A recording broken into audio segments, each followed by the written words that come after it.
Bro is currently the least literate person in Cuba.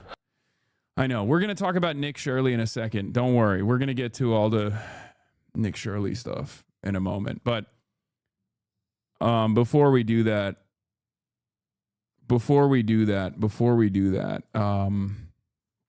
what else did I have going on? Did I blast off already? I think I might have forgot. Oh, yeah, I did. Okay. Watch this before the wall of hell.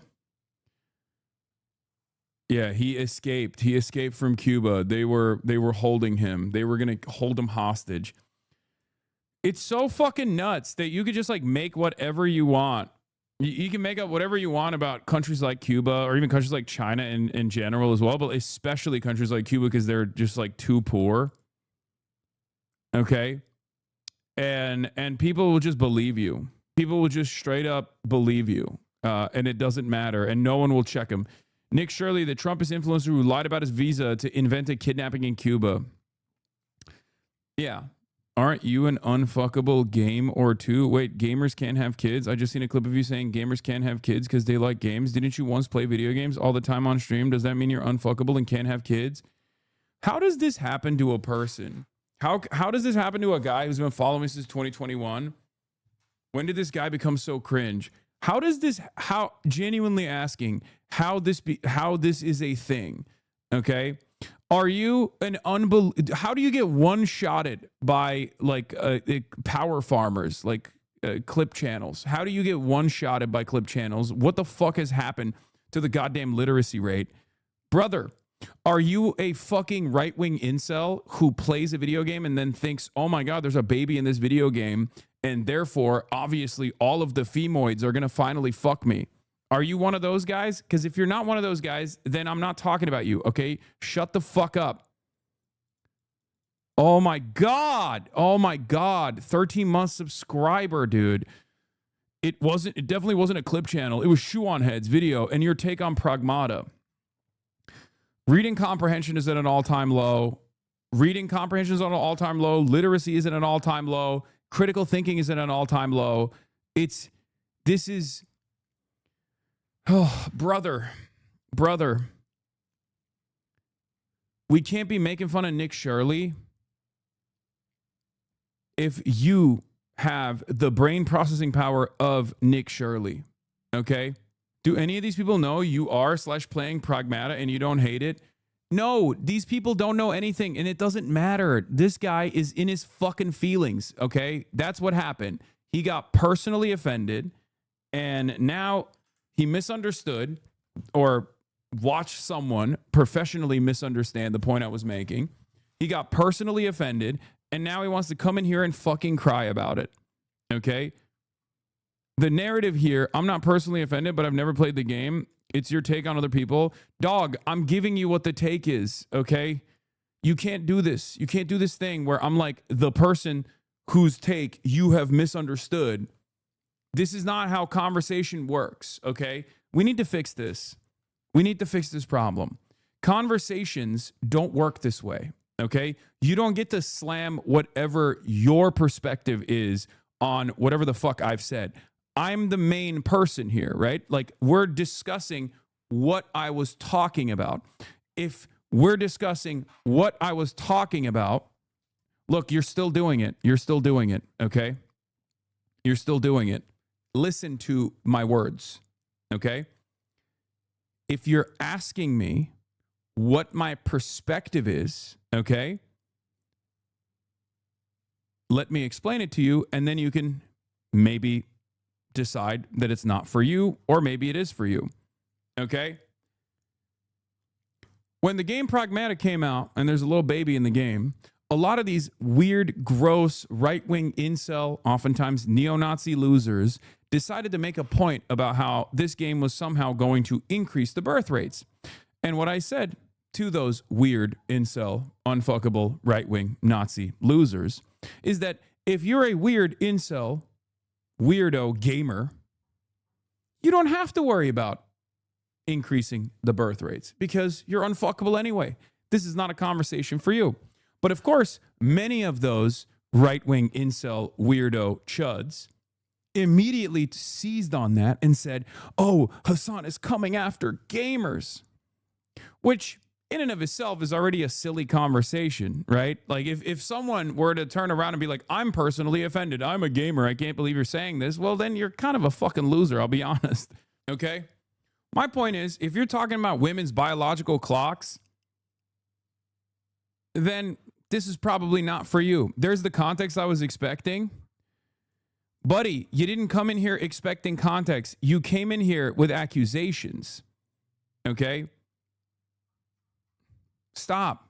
And not only that, but you also got duped by a person with no discernible political worldview who just, goes back and forth on whatever the trendy, popular, algorithmically popular political agenda is. We can't have this. Okay? We can't have this. We have to be fucking normal. I despise I despise the political discourse that takes place on the internet so fucking much. Okay? You can't get duped by algorithmic hustlers, okay? You cannot get duped by these fucking morons. Please. Half the people in the chat, and now you're attacking the people in the chat. No, I've been watching you long enough that you don't usually judge people for dumb reasons, and that came off judgmental. Dude, are you a mega chud who says video games are actually going to improve the birth rates? Do you care about improving the birth rates of maybe certain races over others? Okay? If that's the case, then yeah, my conversation is about you. My statements are about you. Okay? That's it. But this idea that like gamers are the most oppressed minority ass bullshit is so stupid. The ones attacking me, yes, I've been around long enough, man. I defended your dog shot collar bullshit. People are pulling, not understanding vibration collars. All right, buddy. If you've been around long enough and you got duped by one fucking video where you were like, wow, this seems really fucked up. He hates gamers. I don't know what to tell you. You got to, dial it back in a little bit. Anyway. These people are too dumb to be in our movement. Brother, look around, okay? That's just how it is, okay? The people are getting dumber and dumber every single fucking day. And not only that, but the people do get duped. They just do. They get duped with ease. I didn't really think that we would be at this stage in the discourse cycle where like people are still complaining about my takes on gamers. I can't believe it. Aren't you a gamer? I feel betrayed. It's like if you made being a gamer a core part of your identity and you feel like you're under attack as a gamer, I don't know what to tell you. You are at the precipice of becoming an unvarnished reactionary. Out of context, seems to me pretty OP. Yeah, but this one is also not even like a relevant conversation. The DSA has condemned you. Yeah, I saw that. Looks like Hassan the Hun has traded in one DSA cap for another. All jokes aside, thank you for supporting all DSA candidates. Everyone donate to our socialist slate. Let's get some working class heroes in Congress. Yeah, friendship ended with New York City DSA. Now Philly DSA is my best friend. It's true. Have you heard of this weird-ass centrist chud? What, Chunky Weigert? Shaky Gurga? Yeah, I know Shaky Gurga. Dude, this is goat talk in some respects, okay? You got Chunk Weigert going toe-to-toe. You got Chunk Weigert going toe-to-toe with Sean Ryan, okay? Let me tell you something. In many respects, this is also goat talk. New York City DSA said those hats are back ordered because of your support. Good. Talking about gaming, I have a fun little factoid you may be interested in today. We're 40 days away from the 5th anniversary of the peak of the stream. Hassan defeating the Nameless King on stream. Hell yeah.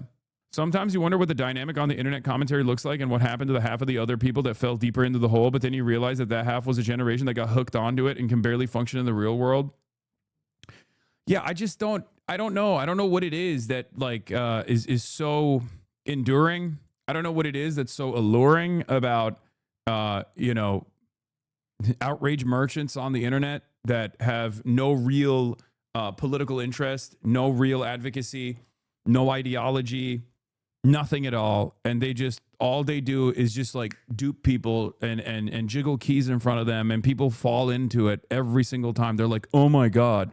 I don't know if it's like COVID. I don't know if that's the problem here. But like, this is what I'm talking about. Look at this. Pragmata is straight up one-shotting women's ovaries and turning men into instant dazzler. Suddenly, the birth rate crisis has a new hero. Like, a guy that writes stuff like this is never, for the rest of their lives, ever going to be around a woman. Okay? They're just not. Like, it's so gross. It's so disgusting. Just play the fucking video game, dude. What the fuck is wrong with you? Jesus Christ.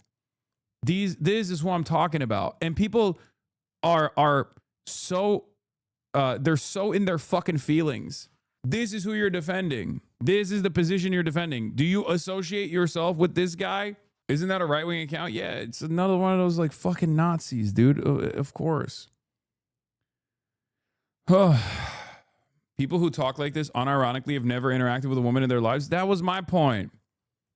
Like, you have instantly one-shotted yourself, okay? You have shown everyone with more than 3 working brain cells that you are never going to fuck, okay? It's not happening for you. You're cooked. It's never going to happen for you. You should stop posting like this immediately. Shelve the account. Go out in the real world. Hit the gym. Start socializing with real human beings in the real world. You're fucked. Okay? It's so crazy. I can't believe we're so far past 2016 era woke one, and yet people still do this kind of weird chirping where someone will be like, men are trash, and someone will go, I'm a man. Are you saying I'm trash? I'm under attack. It's like, dude, God, you are such a bitch. Okay. Fuck. Please stop. Stop crying. It's so lame. Oh, God. I can't stand motherfuckers who do this. Like, the self-victimization. Gamers are oppressed. Men are oppressed. They are. By class. Okay? That's it. They're not oppressed on the virtues of being a man. Okay? Stop complaining. Be a man. Nut up or shut up. Sack up. It's gross. Nobody wants to hear you complain like that. Nobody wants to hear you fucking cry. But sometimes it's okay to cry. You can let your emotions out. Okay? Just not in this direction. If you had just played World of Warcraft for OnlyFans, you would have made every gamer a socialist by now? Yeah, I doubt it.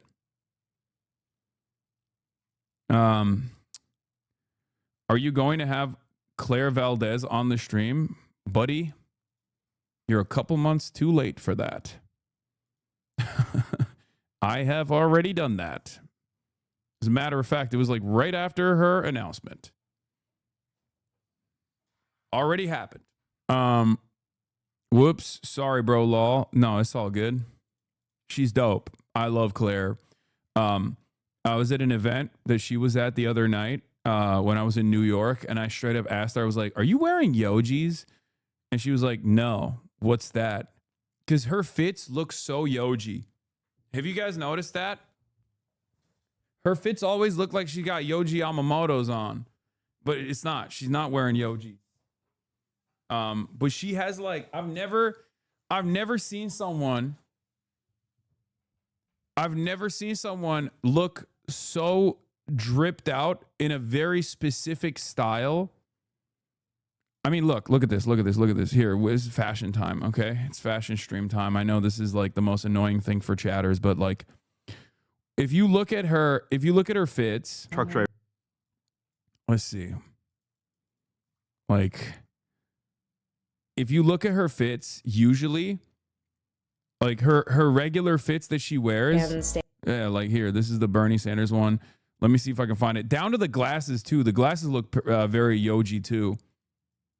Literally your worst quality. No offense. I love your output. Like with the pants. The glasses, the white button-up shirt is very Yoji. Yoji Yamamoto. Hassan, I can't do yesterday's convo again. If these shadows pop off on the arts, I'm going to crash out. Anyway, Trump is just demented. Trump says 4 or 5 snipers killed 42,000 Iranian protesters. Nice. Grand Platinum protested Bush invading Iraq in 2002. Okay, this is going to piss people off. Okay, I don't want to hear it. This is outside of fashion. This is the second most contested subject matter on the Hasanabi broadcast. Okay, it's like Graham Plattner's background, and whether he's a real one or not, and also Graham Plattner's background and fashion. Two of the most contested subjects on the freaking Hasanabi broadcast is terrible. Terrible. Oh God. Don't watch this one. Okay, well now I have to click on it. What the fuck? What the fuck was that? They're very smart. Almost like What the yo? Hey yo, what? What is he doing? Bro, this is a you know how like famously when president or presidential nominees would always go to the Iowa fair and they get snapped eating a hot dog. That's the only time you are supposed to see presidents in a freaky setting. Okay? Back in the day, we had decorum. Back in the day, the only time you saw someone who's running for president or someone who is the president in a freaky ass circumstance, specifically at the Iowa fair when they're downing a glizzy. Okay? With Donald Trump, everything has changed. With Donald Trump, he's being freaky multiple times a day. Multiple times a day. Throughout the day, he's being freaky unk all the time. Like, I mean, look at this. That should never... Call me old-fashioned. Maybe it's because I'm wearing the suit. But I don't think we should ever see an American president in this situation. Okay? I do not think we should ever see an American president make these kinds of noises, behave like this. He's freaky as hell. Are we sure this one is real? Dude, it's Donald Trump. Absolutely disgusting. Play it again. You got it. I don't want to hear a single person say shit like Biden sniff kids anymore. This man is an actual president. This man is the actual predator. Yes. Yeah, this shit ain't AI, man. This shit ain't AI. You know what I have to say to that? I'm gonna come. I'm gonna come. I'm gonna come. I don't know what I'm doing, man. This is supposed to be serious political commentary, okay? This is supposed to be, we do serious political commentary here, okay? Before we get to Nick Shitley in Cuba. What else was I going to show you guys? What else was going on? Oh, this. Yeah. Watch the latest Fearan. Watch the latest Fearan, okay? That's all I got to say. That right there is a new soundboard clip.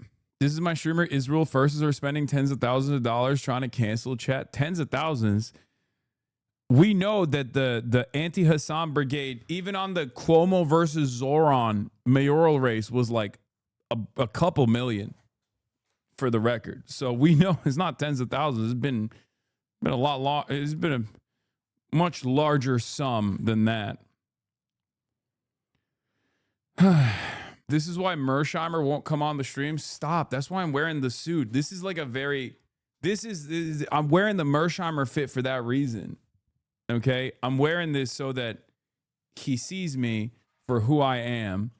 He sees me for who I am. And he recognizes that I'm also an international relations offensive realist. Okay.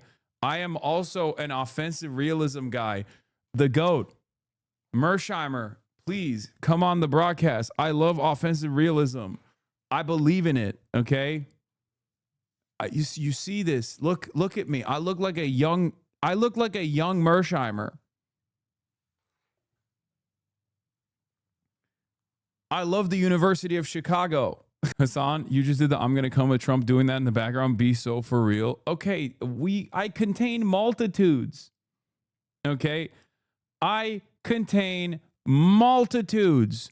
What is wrong with you guys? Why can't we have both? Why can't we get ourselves a political commentator that can do both? You know what I mean? Every single day I tell people there are genuine offensive realism enjoyers out there, and they're all like, wow, has Mersheimer been on their show? And I'm like, not on all their shows. Thank you. Thank you for keeping up with the offensive realist school of thought. Okay, young Mersh does kind of fuck. Obviously. I mean, old Mersh does too. But your room looks like a 12-year-old boy's room. I'm not trying to be a nasty spammer, but I think you should really check this guy out. His content is outstanding. You mean GDF? You know, I was one of the early promoters of GDF. Like way back in the day when they were just an Instagram channel that would do Eric style bait videos where they would make like food videos and then they would substitute the food into like some socialist anti-imperialist commentary. All right, where were we? Do we have a wait, do we have the playlist? Is there a playlist? Did you guys send me a playlist? Or no? Oh, you did. Okay, I didn't see it. Here, let's take a look. All right. Live White House press briefing with Marco Rubio. When that gets started, we'll go to it. For the time being, though, the ceasefire on the brink of collapse. Ladies and gentlemen, it's already collapsed. Let's be real. But the very fact that the ceasefire is on the brink of collapse and not officially considered to have collapsed is an interesting predicament, because obviously Iran is firing right now. America yesterday forced through what they claim is 2 ships, but we only have proof for 1 ship, through the Strait of Hormuz. They transited ships through the Strait of Hormuz, okay? An American flagship nonetheless. And Maersk confirmed at least 1 of these 2 ships. CENTCOM said there's 2. Maersk said there's 1 at least. Now, obviously, that doesn't mean anything. It's ultimately meaningless, considering that approximately 100 ships transit through the Strait of Hormuz when there's no impediments to the traffic, right? When there's no blockade, when there's no toll system, whatever. However, it is somewhat consequential, and in the aftermath of that, Iran started peppering some of these other ships and also started lasering the United Arab Emirates. What does this mean? Well, under normal circumstances, this is supposed to imply that the ceasefire is over. However, the United States of America decided, actually, the ceasefire is not over. And Pete Hegseth this morning, as a matter of fact, said the ceasefire is not over and that it holds. Now, this is a unique situation for the United Arab Emirates, because from their perspective, the ceasefire is gone, because they had their Fujairah ports get bombed yesterday. And as a matter of fact, Iran has started bombing the United Arab Emirates again. Why has Iran done this? Why the United Arab Emirates and why not the rest of the Gulf? Why the United Arab Emirates and why not Israel, for example? Well, the answer is simple. It's because the United Arab Emirates has now officially let their position be known that they are basically an extension of Israel and the United States of America. They're staging U.S. assets. They left OPEC Plus, and they thought that they could lean further and further into their allegiance with the United States of America. And this has left them out in a unique predicament, because they thought that the United States of America would defend the United Arab Emirates. This was foolish. I could have told you that this was a foolish decision. As a matter of fact, I did explain how foolish this decision was when the United Arab Emirates initially left OPEC Plus. I said they're leaning further into, this is a desperate gamble. They're leaning further into Western influence instead of having some kind of autonomy with the rest of the Gulf states, and maybe behaving like a regional power, a regional coalition, and trying to deal with Iran directly. They're going in the opposite direction. And they're, choosing America. So now they're left defenseless. Now, what's interesting about this is they were already left defenseless because of America and Israel's actions from the start. So very dumb decision by the United Arab Emirates. We'll see where this goes. Why isn't Oman getting the same treatment? UAE, aren't troops there becoming a place to try to crack open the strait? No. Not covering the Indiana state primaries today. Looks like it might be an upset for Trump. No, I will be. I will be getting to the Indiana state primaries. Donald Trump is doing what? Wow, great. Viewers telling me to kill themselves. Brother, stop listening to the other viewers, okay? Just enjoy the show on your own, please. Oh my God. Big dog, Mr. Corvus, okay? Don't forget to give unsalted peanuts to the crows, okay? And chatters, stop telling, I don't even know if chatters are doing this, but just stop being mean to the singled out chatters, okay? Hard-boiled eggs and unsalted peanuts, okay? That's what we're feeding the crows at the park. Mr. Corvus. Mr. Corvus. Have you spoken about the plan to purchase Spirit Air? 132 million already pledged? Yeah, I'm going to buy it myself. All right. Americanas makes jokes, says, so we can safely presume that Iran is now entitled to hit the UAE as much as it wants without it being considered a ceasefire violation. So the situation, like America forcibly transiting ships with their naval assets through the Strait of Hormuz, obviously was going up the escalation ladder rather than negotiating with Iran, right? So when they did that, they opened up the war conversation once again. They gave reasonable ground to the IRGC to fight back militarily, both against American assets and certainly against some of the countries in the region that are cooperating with this initiative, the United Arab Emirates specifically. So now Iran has opened fire again. But the United States of America can't recognize this as an end to the ceasefire because for two reasons, one or three reasons technically, market munitions midterms, right? And also 1/4 reason, Beijing, because Donald Trump is supposed to be going to Beijing in the next 9 days. There's a summit that's supposed to happen in Beijing. It was supposed to happen last month. It got pushed back because of the Iran quagmire that Trump is in. So he needs to wrap up the Iran situation before he flies out to Beijing or push it back further. Okay? And the problem from his perspective is it's not, they're not fixing the issue at all. They could technically move in the direction of a ceasefire, but that would mean offering concessions to the Iranian side, which they have to do because Iran has the leverage. The only other alternative here is to escalate militarily, which is what the American side is doing currently. And that's only going to extend the conflict. That's only going to force Iran to also go up the escalation ladder because they have to hold on to military deterrence. So that's where we're at currently. That is where we're at presently. But this also has put the United Arab Emirates' position in this has also left the United Arab Emirates completely defenseless because now, from the perspective of the Iranian side, they keep bombing the United Arab Emirates and the American side keeps claiming that the ceasefire is holding. As in, the ceasefire conditions no longer cover the United Arab Emirates. Ultimate cuck status for the UAE. They're in the goddamn cuck chair. Okay?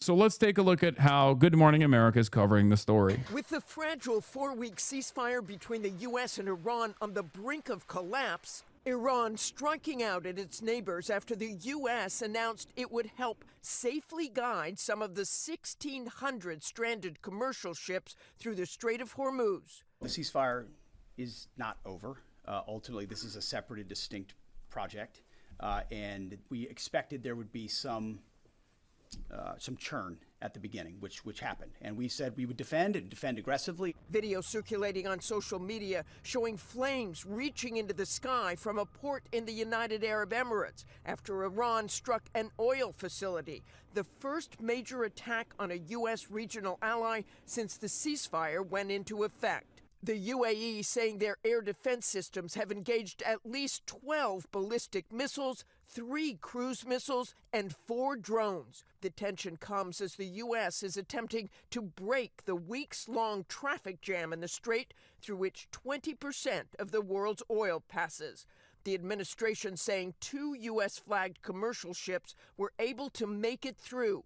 Iran responding. Iranian state media airing these images claiming to show the Iranian military firing warning shots at U.S. Navy ships near the strait. The head of Central Command, Admiral Brad Cooper, telling reporters the U.S. was able to fend off the attacks, sinking 6 Iranian small military boats. The cruise missiles were going after both U.S. Navy ships, but mostly after commercial shipping. We defended both ourselves, and consistent with our commitment, we defended all the commercial ships. In another incident, a commercial South Korean vessel was targeted. In a phone call with our Jonathan Karl, President Trump saying it was not heavy firing and claiming we have it under control, one way or the Like, you understand that America does this, right? America kickstarts the process, the tit for tat once again. They go up the escalation ladder. Iran follows them up the escalation ladder. And then they choose to not recognize that the war is back on for political reasons. That gives a lot more that gives a lot more room for Iran to maneuver, to navigate, and to also continue pummeling the rest of the Gulf if they choose to do so. Okay? Especially because now they can continue escalating and make Trump acknowledge that the ceasefire is off the table.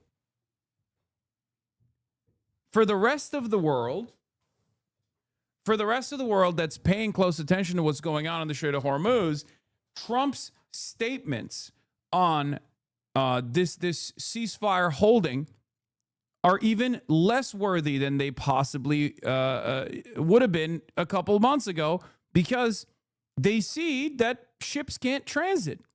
They see one American carrier or one American destroyer crossing the strait with one ship, and then they see a whole bunch of other ships get peppered by the Iranian go-fast boats, and they realize that the Strait of Hormuz is actually not open, and that also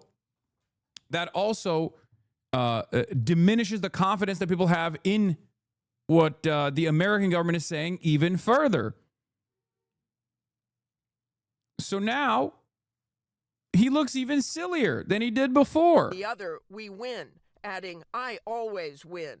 The war has now lasted more than twice as long as the president and others in the administration first predicted. And not only is there no end in sight, the ceasefire itself is in question, with Iran's chief negotiator this morning blaming the U.S. because of its blockade of the strait and saying, we know full well that the continuation of the status quo is intolerable for America, while we have not even begun yet. George? Martha Raddatz, thanks. Can I ask you about Iran, Mr. President? Yes. They've fired at U.S. ships several times in the last 24 hours. What do they need to do to violate the ceasefire? Well, I mean, that's awesome. What can they do? What would you consider a violation of the ceasefire? Because clearly they're firing, and we are firing too. But obviously that's expected, right? Obviously, it's expected that America and Israel continue firing during a ceasefire. That's usually how things go. But what's unexpected is that the other side continues to fire. And now Trump is the one who's saying, you fell off? How hasn't this hate train led to more viewers? What do you mean? We do have more viewers. Why am I responding to this shit? Okay, let's continue. you'll find out, because I'll let you know. They know what to do, and they know what to do. They know what not to do, more importantly, actually. And, they fired them in little boats with pea shooters. The pea shooters, little boat with little, why? Because they don't have any boats anymore. It is pretty funny that he's doing this alongside like a bunch of children. Classic Trump. Just get whoever's sitting next to you to have to sit through this process where you're like answering questions from the media in an adversarial tone where you're like, you're stupid. You're a lot of dummies. Many of you are stupid. Iran, they got little boats, but they don't have little boats no longer. They had the big boats. We blew them up. And then the little boats. Also, am I crazy? Or does he look extra shit today? He looks shittier. He looks worse than usual. I don't know what's going on with Big Dog here. Navy is comprised of, they call them little boats, right? Boats or little boats. And they're fast. Yeah, they're so fast that that they had 8 of them and they're all gone. And they're fast, but they're not fast like a missile. A missile is slightly faster. They're all gone, so they're looking around for little boats to try and compete with our great Navy. We have a Navy that's unbelievable. You know, we set up a blockade, as you know very well. Not one ship. A couple tried, and they got their engine shut out. You remember, I think it was it was a great display. A ship wanted to go through, break the blockade. They were warned not to. And then they were warned again by a young Annapolis captain of the ship with a great look, central casting. These people are central casting, I'll tell you. And he said, don't do it. Then he said, evacuate your engine room with this unbelievable loudspeaker that goes over water. He said, you have 10 seconds. And then from 4 miles with one bullet, it went right into the engine. And Gary, the ship stopped very quickly. They hit the engine with one shot. It wasn't a missile. They don't want to waste a missile on it. It's too easy. And we had another one, a 2000, one of the biggest ships in the world. They were warned, and he said, go back now. Go back right now. You will be shot at within 10 seconds. Yes, yes, I am going back to Iran. I am going back. And that was the end of that, right? He went. It took him 10 miles to turn. The ship was so big, but they respect us. They didn't used to respect us, but they respect us more than we've ever been respected. Yeah, it's a real clear sign of respect when the opposition has restarted military actions, and you're the one who's denying that that's even taking place, because the recognition that the ceasefire is no longer holding due to your actions, ironically enough, would mean that that we're back to square one and things are worse than they were prior to the ceasefire beginning. Trump on the Iranian economy. He says, I hope it fails. When Iran is seeing 50% inflation, they've moved money from their sovereign Their economy is crashing. Would you allow their financial system then to fail? Well, I guess so, because we're making it fail, right? Is that what it takes? I hope it fails. Is that what it takes? You know why? Because I want to win. If it takes getting pounded on by the military, I think, for more. But in addition to that, it is failing. You know, we have sanctions on them, tremendous sanctions. Scott Best. I hope it fails. Seems like a hope and a dream, huh? We don't really have much else, I guess. Marco Rubio is live. All right, let's go into the future. Doesn't seem to be like he's live. I don't know why Chatter said that. Classic Chatter bait. Little Marco, not live yet. President's done a great job. We have sanctions that nobody's ever seen before. No, they're failing. Their currency is worthless. Their inflation is probably 150%. The real number is 150%. They aren't paying their soldiers. They can't pay their soldiers. The money is worthless. No, they should do the smart thing, you know? They should do this. What is this? Echo, echo, echo. Orange man bad. Orange man bad. Y'all some Uzis? Explain to me what Trump has done for you right now. Go ahead. You have the stage. If you are an American, especially, because most people that do this on Twitch are usually Asmongold chatters who are LARPing as American MAGA supporters from Europe. But if you're an American citizen, do you enjoy the extra price that you have to pay at the pump? Has he solved the inflation crisis? Do you have better job prospects?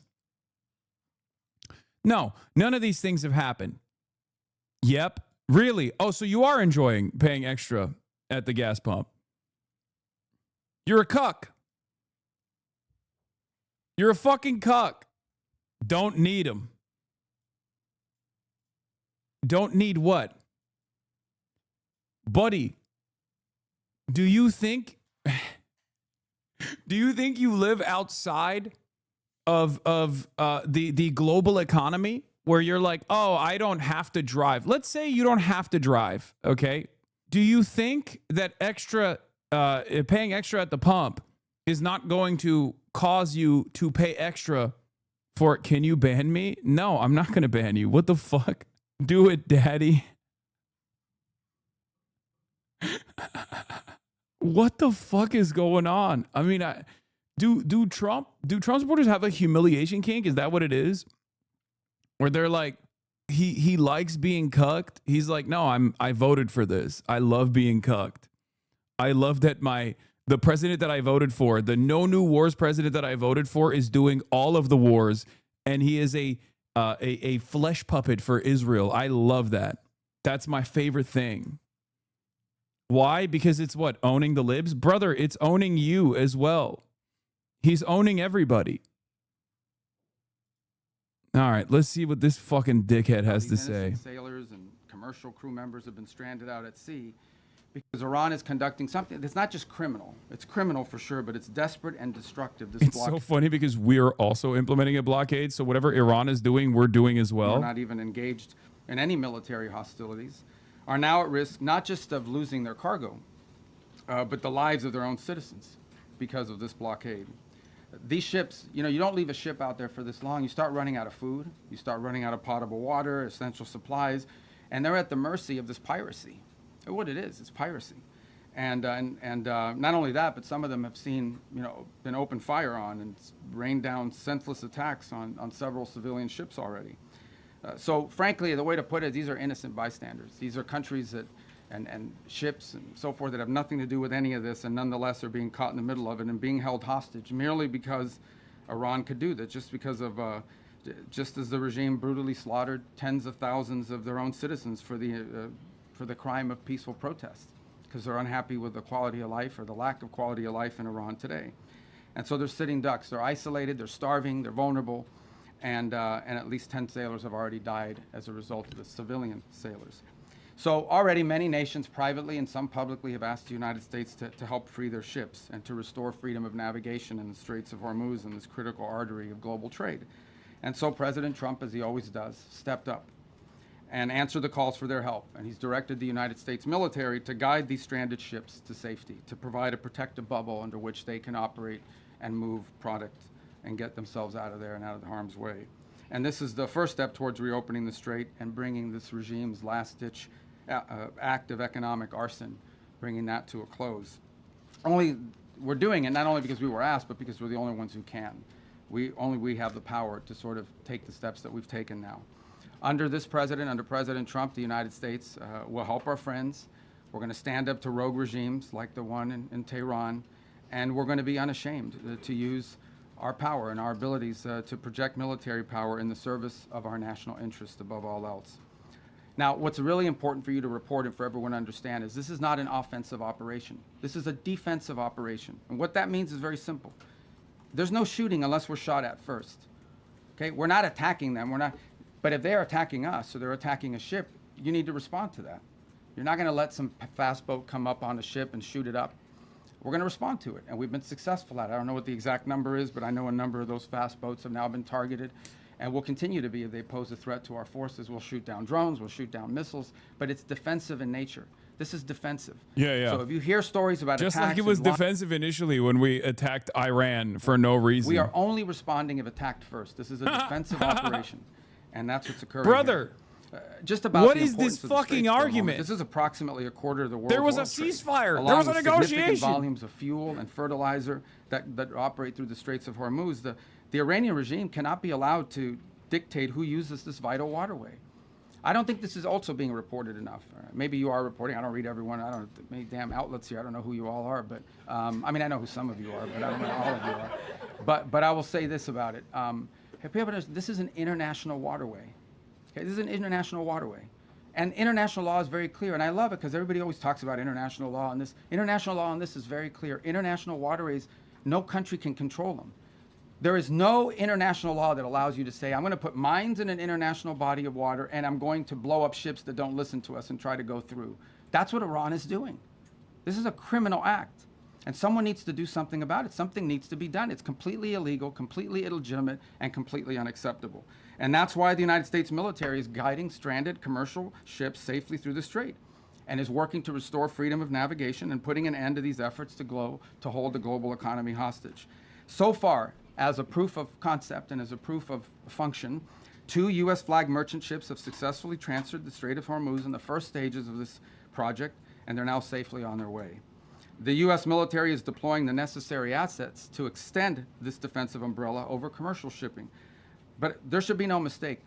And as I said this already, this is a defensive operation. I want to reiterate that point. This is important to understand. If no shots are fired at these ships and no shots are fired at us, we're not firing shots. But if we're fired on, we will respond, and we will respond with lethal efficiency. The assets supporting this project, I'm old enough to remember when there was a time when ships could transit through the Strait of Hormuz unimpeded. But, you know, long gone are those old days, okay? I can remember a time, it was like 60 days ago, maybe 60 or so. They could just do that for free. We're talking about, you know, some of these things look like Boston whalers. Okay, so these are not like Navy ships. But nonetheless, they come fast at these boats, try to swarm them, try to harm them. We're not going to let that happen. So 7 of them now sit at the bottom of the sea, along with, by the way, the rest of Iran's Navy. That's where you can find their Navy today. And we're going to continue to systematically clear this passageway through the straits to restore freedom of navigation. Now, while this project steadily progresses, Operation Economic Fury, continues to impose maximum pressure on the Iranian regime and what remains of their already frail economy.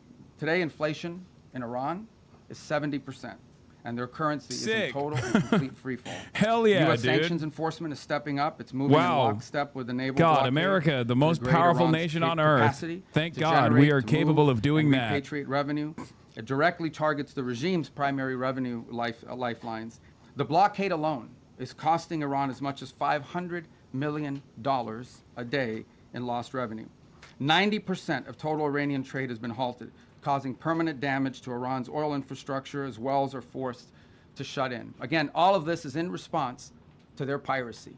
Okay, it cannot be that you have these straits and they blow up any ship that moves and the only ships that get to go through are theirs. You can't have a situation in which the straits are closed to everyone else, but they benefit from the piracy. That can't happen. That's why the blockade is in place, and that's why these sanctions are crippling them. Any foreign financial, and by the way, Treasury is now identifying and cutting off every dollar of revenue that's flowing to this regime. And so, look, any foreign financial institution or commercial actor that enables Iran's sanctions evasion is going to face secondary sanctions exposure and a loss of access to the U.S. financial system.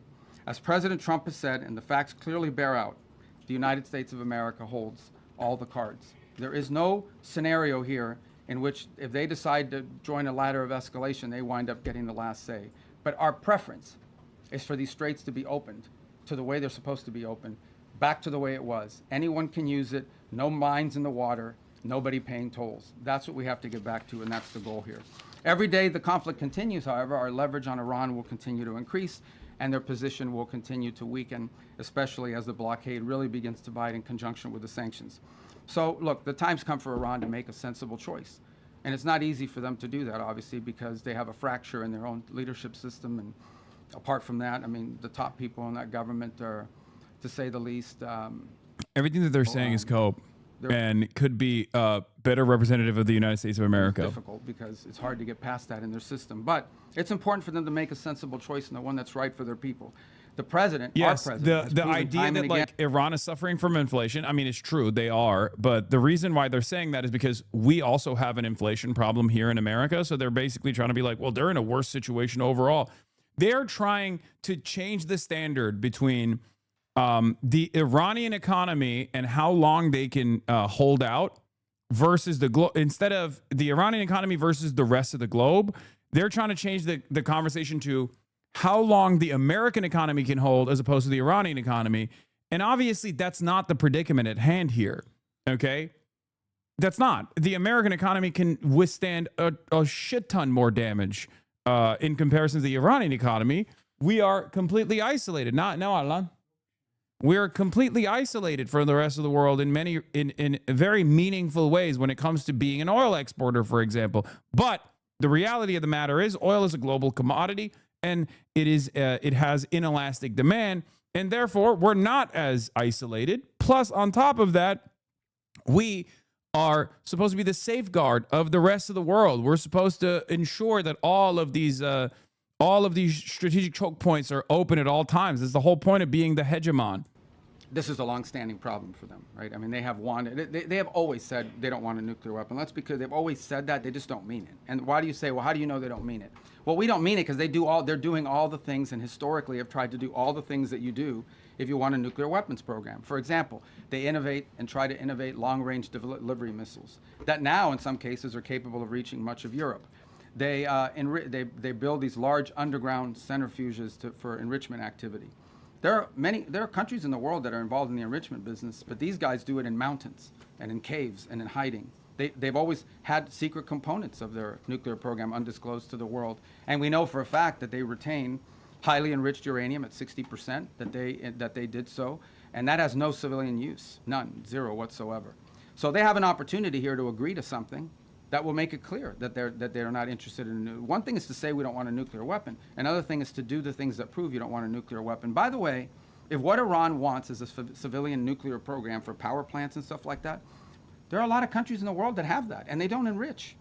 They import the enriched material. You know, they could have that if that's what they wanted, but they're not acting like that's what they wanted. They're acting like they want a military, nuclear program. That's unacceptable. So that's the process we're engaged in now.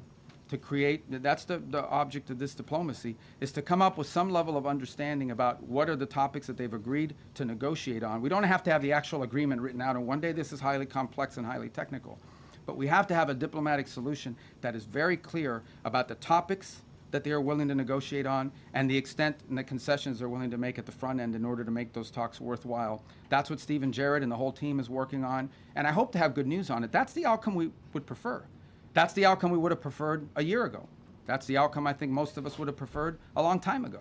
But that's not the option they've given us given their activity. All right, there's no way I can figure out who to call on. I'm just going to press right in the middle, right there, you right there, yeah. Right in the back row. Thank you, Mr. President. I'll go to you next. What's that? Talking to me, sir? Yeah, to you, yes, sir. Thank you. I have two questions on two separate issues that come under... Do they get two questions for these? Two questions. There's a lot of people in here. That fall under your umbrella. All right, well, you can ask me two questions, I'll give you one answer. Go ahead. Thank you very much. And I'll pick the one I like better. Thank you, Mr. Secretary. The first has to do with the blockade. There are lawmakers from both parties who claim the blockade is an act of war. What do you say to that? And my second question has to do with the fuel embargo of Cuba. How long, Mr. Secretary, will that last? Okay, two things. All right. Oh, I'll answer God. both your questions because I like the second one too. The first He one loves on the the blockade. second one. So why do we have a blockade? We have a blockade because they shut down the straits. So I don't know which members of Congress you're talking to, but here's what I would ask them. I would ask everybody here. It's very simple. These guys have shut down the Straits of Hormuz. This is what Iran is saying. We will shut down the straits. Bro, even the primary cause of the Iranian protests? No country in the world can go through unless we allow you to go through, and you have to pay us. But our ships can go through, meaning the Iranian ships, as much as they want. That's crazy. Who would agree to that? So how are we going to have a situation where they get to close the straits to everybody, and the only people who are allowed to go through there 100% without paying anything? It's literally no you politics. If you do that, they'll keep... It's no, we get to do it too. You don't get to do it. We get to do it. Politics. Like, that's no crazy. It's like a baby. Can we ever He's allow a them baby. to normalize the fact that they get to blow up commercial ships and put mines in the water? So the response to that is we're going to blockade your ships. If everyone's ships are not getting out, your ships are not getting out either. That's not an act of war. That's a defensive measure. It's a counter to what they have decided to do. You know what is an act of war? Putting mines in the water. Why don't the members of Congress, whoever it is complaining about it, they should be all over that. These guys put mines in the water. That alone, mining in the water is illegal, period, under any circumstances, and they've done it. This is crazy stuff, but this is what they've done. On Cuba, oil blockade on Cuba. There's no oil blockade on Cuba per se. Here's what's happening Yes, with there Cuba. is. Cuba Yes, there to get is. free oil.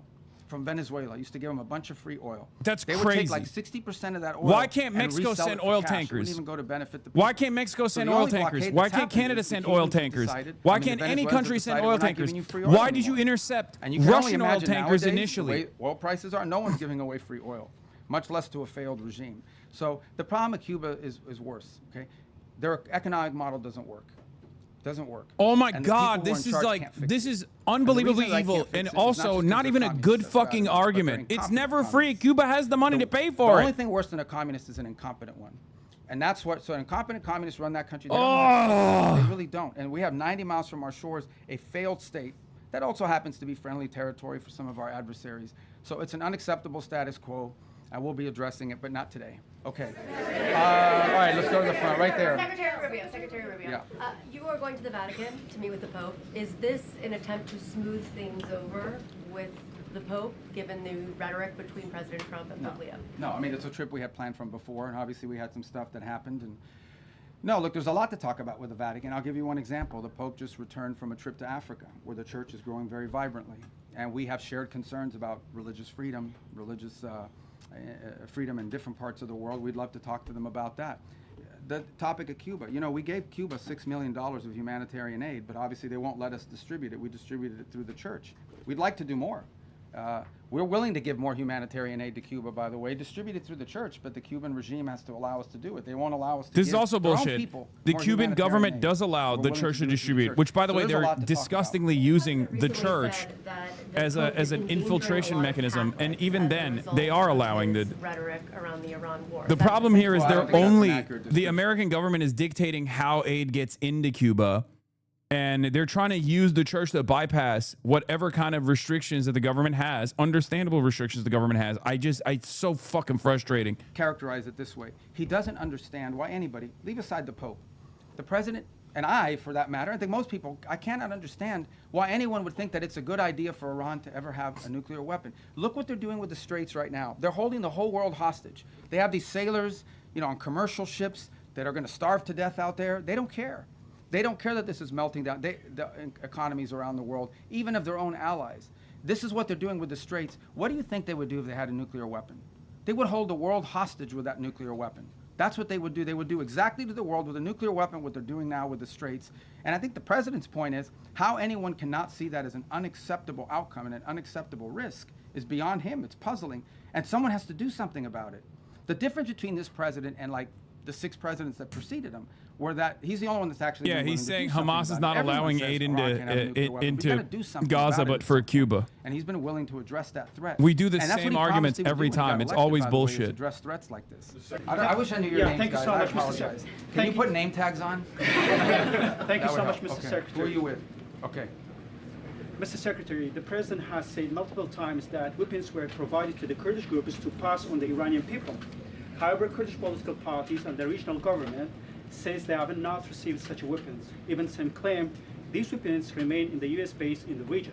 Can you clarify who those weapons were given to and whether you intend to retrieve them or still want to pass to the Iranian people? Yeah, look, ultimately, what the president is expressing, and I think has repeatedly, is he wished the Iranian people had, you know, look, he's heartbroken by these images. You think about it, you're an Iranian, okay? You're unhappy that your economy doesn't work for you. You don't have freedom. You don't have an opportunity to express yourself. You know, you've got friends that have been shot in the head because they're out protesting. And it's heartbreaking to him to see that these people are abused in this way and have no measures to take against their own government as a result of it. By the way, this goes back, if you guys remember the protests in 2009 where they slaughtered people in the street.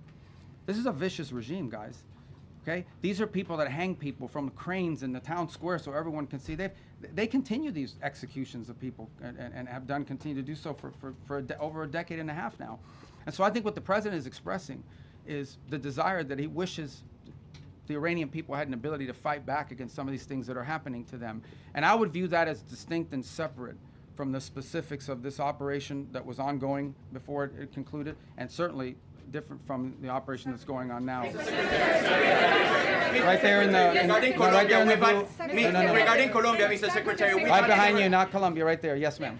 To achieve an agreement between Lebanon and Israel without risking a civil war in Lebanon. What are you doing to risk?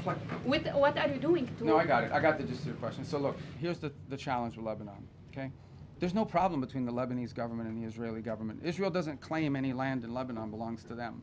And by and large, I think a peace deal between Lebanon and Israel is imminently achievable and should be. The problem with Israel and Lebanon is not Israel or Lebanon, it's Hezbollah.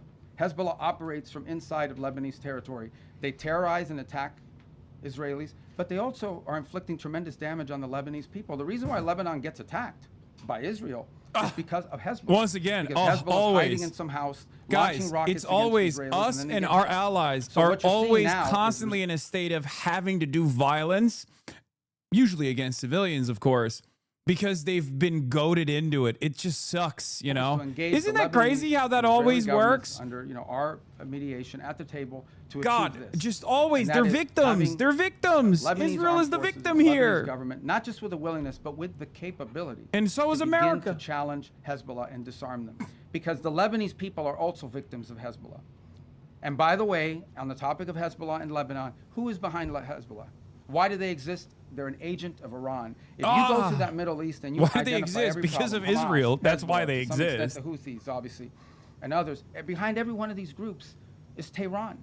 So apart from the nuclear weapons, apart from all these other things, these guys are behind all the bad actors. Hezbollah is a wing. It's an extension of Iranian desire to destabilize the region. So we're very committed to this process. It's not going to be easy. You're asking me it's a tough never, question. You know this has it's been going on never for a long America time. or It's not Israel's gonna be desires to easy. We're gonna do destabilize everything the we region. can It's to make sure that always both just sides the continue to people talk that so happen that to live progress there can be under the made bombs. on some sort of permanent ceasefire that isn't constantly spoiled by Hezbollah and by Hezbollah violence. Right in the middle. Thank you, sir. I'm winging it, guys, okay? Right there, yes, sir. You mentioned the 2 U.S. ships that safely crossed the Strait of Hormuz. Are other ships being told it's safer to get back to regular levels, or are we still going to see limits in place for the foreseeable future? For obvious reasons, I'm not going to broadcast who we're talking to or who we're telling them to move. I mean, we want these operations to be safe, and I think as it unfolds and ships get through, we'll make those announcements after the fact, just for operational security purposes.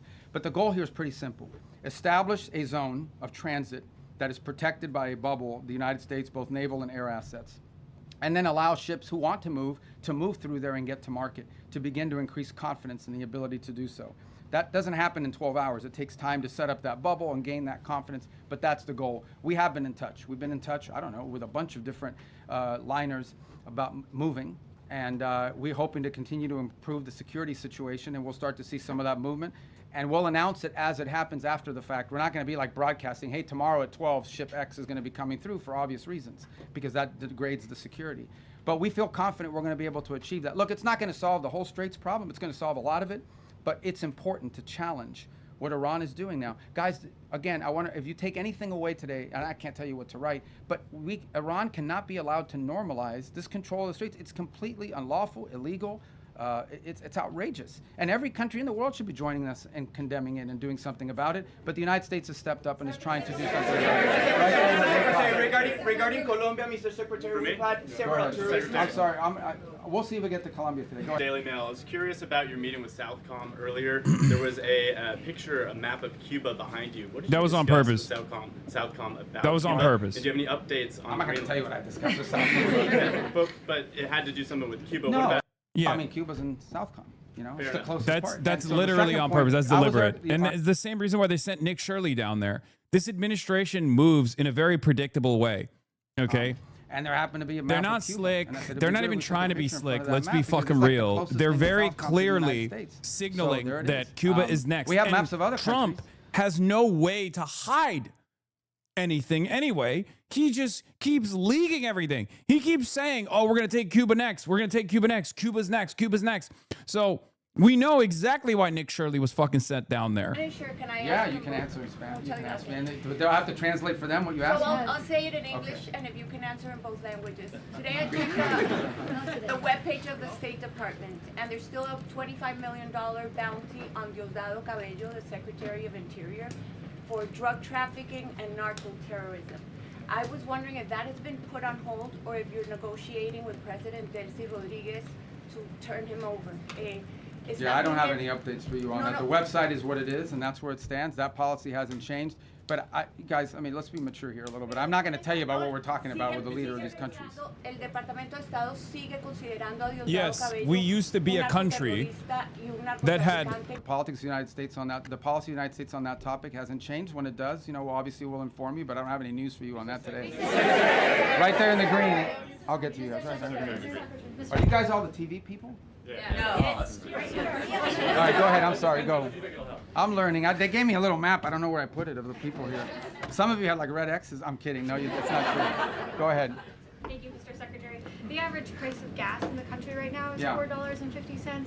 Do you have a thought on how long Americans are supposed to kind of accept this? Do you think it will affect Republicans' majorities in the midterms? Well, I'm not going to speculate on the politics of it. You can tell me. I mean, look, it's obviously being driven by global events. That was true during the Russia-Ukraine war as well, where you saw that come up. It's one. Look, we don't benefit from the straits as much as other countries. I don't know if you've seen what the gas prices are like in other parts of the world that are really suffering big time.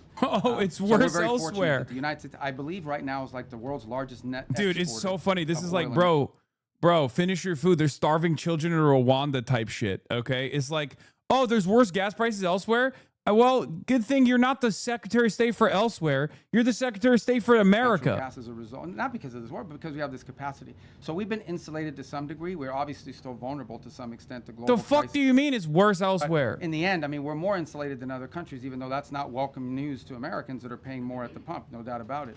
And it certainly is one of the circumstances of it. There are people that were predicting would be much higher at this point, but we're not taking that for granted. Suffice it to say that could have been worse. Think about it. Could have been worse. We could have fucked it up harder. If Iran had a nuclear weapon and they decided to close the straits and make our gas prices like $9 a gallon or $8 a gallon, we wouldn't be able to do anything about it because they have a nuclear weapon. And a nuclear armed Iran could do whatever the hell they want with the straits, and there's nothing anyone would be able to do about it. And that's one of the many reasons, apart from like the massive loss of life in a nuclear strike, why Iran can never have a nuclear weapon. I mean, so this is an example of if they had a nuclear weapon, they closed the straits and they would tell the world, what are you going to do about it? We have a nuclear weapon. We can attack you with it. That's the world none of us want to leave behind. It won't happen under this president's watch, but some future president and future, in the future Americans will have to deal with this. So just one more example of why these guys can never be allowed to have a nuclear weapon. Right there, in the black. Right you in the black. Yes, ma'am. Thank you, Mr. Secretary. Where you? No, right there. I know you both are wearing black. Thank you. She's closer. No, you don't have black. You have blue on. I'm colorblind, but I know blue and black. Right there. Yes, ma'am. No, you. The first one I called on. Thank you, Mr. Secretary. Thank you. This is chaos, guys. Go ahead. Welcome to the White House. You've long been a leading voice on human rights in China, and so. Thank you for the gift article for Financial Times Chatter. So, President Trump prepares to meet Xi Jinping next week. Do you expect human rights concerns to be on the table? Well, we always raise those issues, and they remain true. And I think we've proven in some cases it's most effective to raise them in the appropriate setting. But we always raise those issues. They're Trump talking about human rights is the funniest thing, dude. In our view and in our conversation. What leg do we have this stand on? I mean, no American president, especially Trump. You mentioned earlier Trump doesn't even fake care about human rights. Like, he literally will openly be like, what? I don't care. Wait, human rights? What about human wrongs? We're doing a lot of human wrongs. That's a good question. I mean, multiple countries have said we got to do something about it and fix it. Dog, we literally have concentration camps that were operating in El Salvador. Okay? What the fuck do you mean human rights? Maybe. Right, or they can't get there in time, or they can't. Others, are less, that some unfortunately do have a Navy are saying, oh, we'll be involved, but we'll be involved after it's over. Well, after it's over, it's kind of like, that makes sense. So, we'd like to have it. Now, there may be some utility in a post, closure mission. I'm not downplaying that, but I think that's been the challenge. But there are other ways they can help, unique ways that they can help.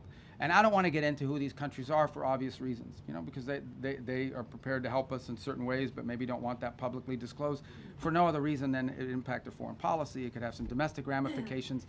But ultimately, I don't want to mislead you. The primary responsibility for this Project Freedom is on the United States, because we're the only country that can project power in that part of the world the way we're doing now. We're the only ones that can do it, and we're going to do it as a favor to the world. Understand this. This is a favor to the world because it's their ships that are stranded. It's their fuel supplies that are stranded. By the way, it's their there's humanitarian aid destined for different countries in the world that's stranded in the Persian Gulf right now.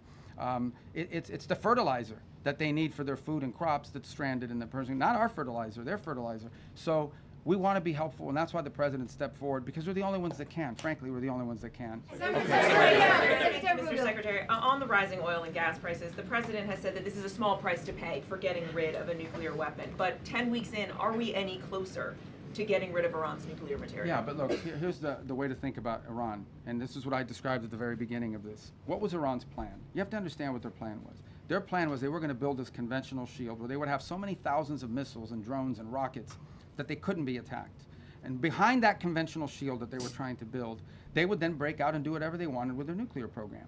They no longer have that conventional shield. Okay, we told you guys from the very beginning, and we're very consistent in this messaging. The operation that has concluded was going to destroy their Navy. They have no Navy left. They don't. Not a Navy. They have small By the boats in way, Boston this is the River. difference between Trump and Marco Rubio. They're both saying the same thing, but Marco Rubio, because of his experience being a Republican war hawk for many, many years, a neocon, he's capable of crafting the same exact sentiment in a way that's like much more understandable, where he's literally saying the same shit. Iran was going to get nukes. Iran was going to get nukes. We had to stop Iran from getting nukes. That's all he's doing here, right? But the way he crafts that sentiment is a lot more manageable for, liberal outlets and things like that. So they'll report on it as though this is like an adult, right? He has a way to describe himself as a fucking adult. He has a way to communicate like a goddamn adult as opposed to Donald Trump. So, it's like mainstream media will write down what he's saying as though it's sincere, as though it's a significant goal that they're accomplishing. The goalposts moved so much, Lol. First it was regime change, then it was nuclear weapons, then it was the ballistic missiles, and now they've been claiming since it was the start, it was about the Navy. Yeah, they're all over the place because they don't have any real goals against Iran. And not only that, the only reason why they're doing this is because Israel wanted to destroy Iran, okay? They wanted to break apart Iran. They wanted to destroy Iran, 93 million people. They wanted to balkanize it. They wanted to foment civil war.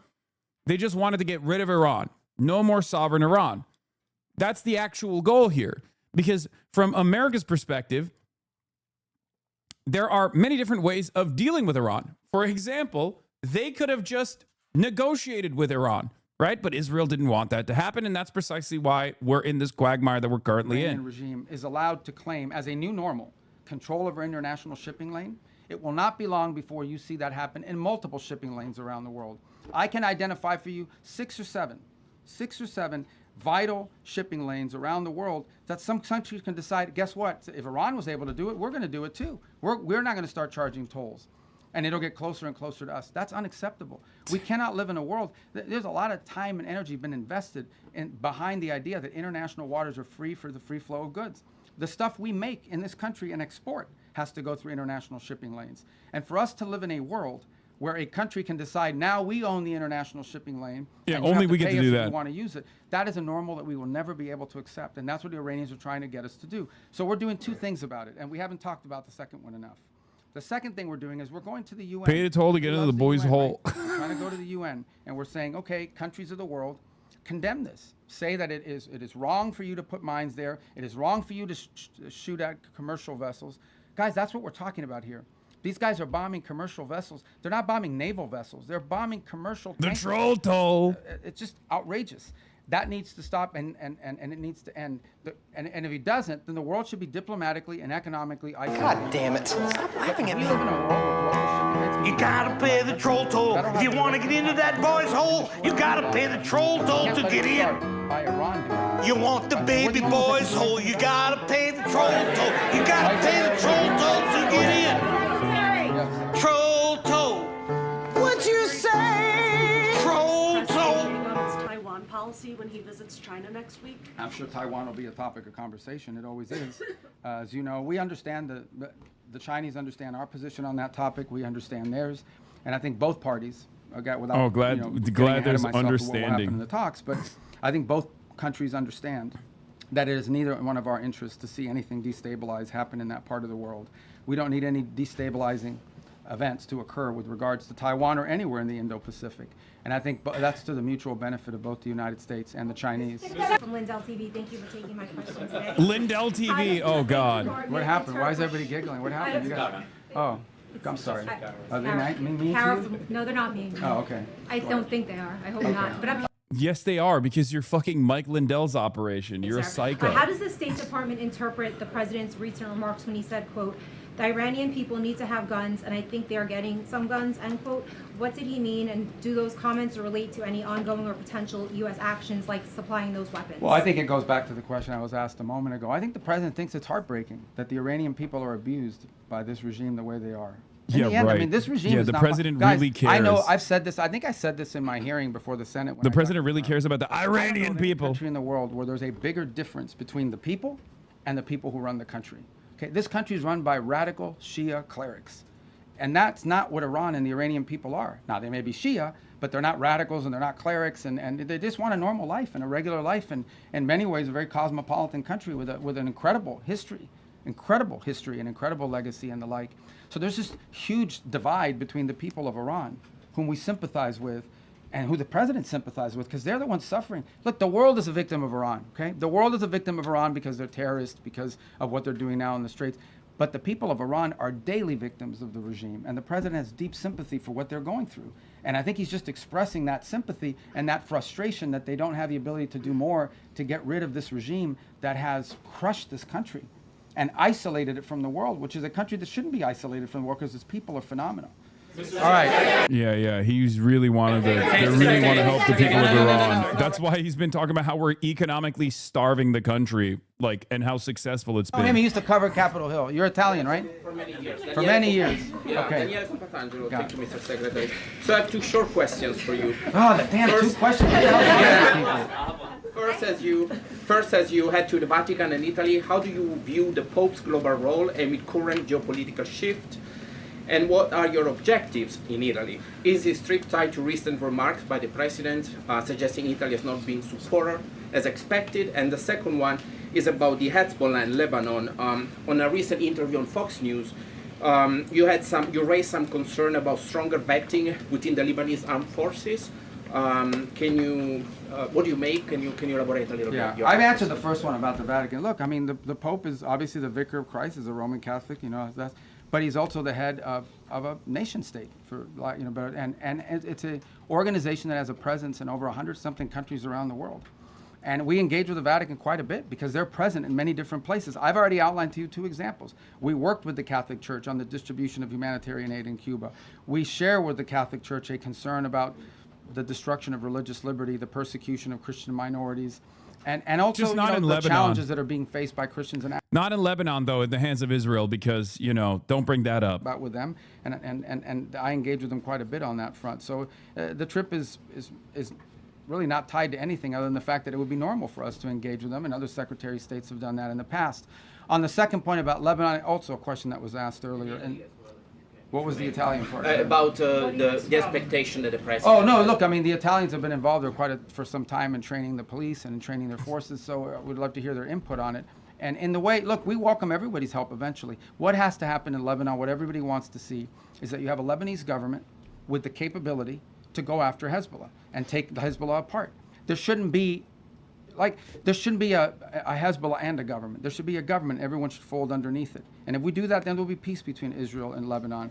But we have to build the capacity of the Lebanese to do it. And I think Italy could be helpful in that regard. All right. Yeah, except there would be no need for Hezbollah if Israel wasn't consistently bombing the shit out of Lebanon. Am I calling you already? No. Okay, all right.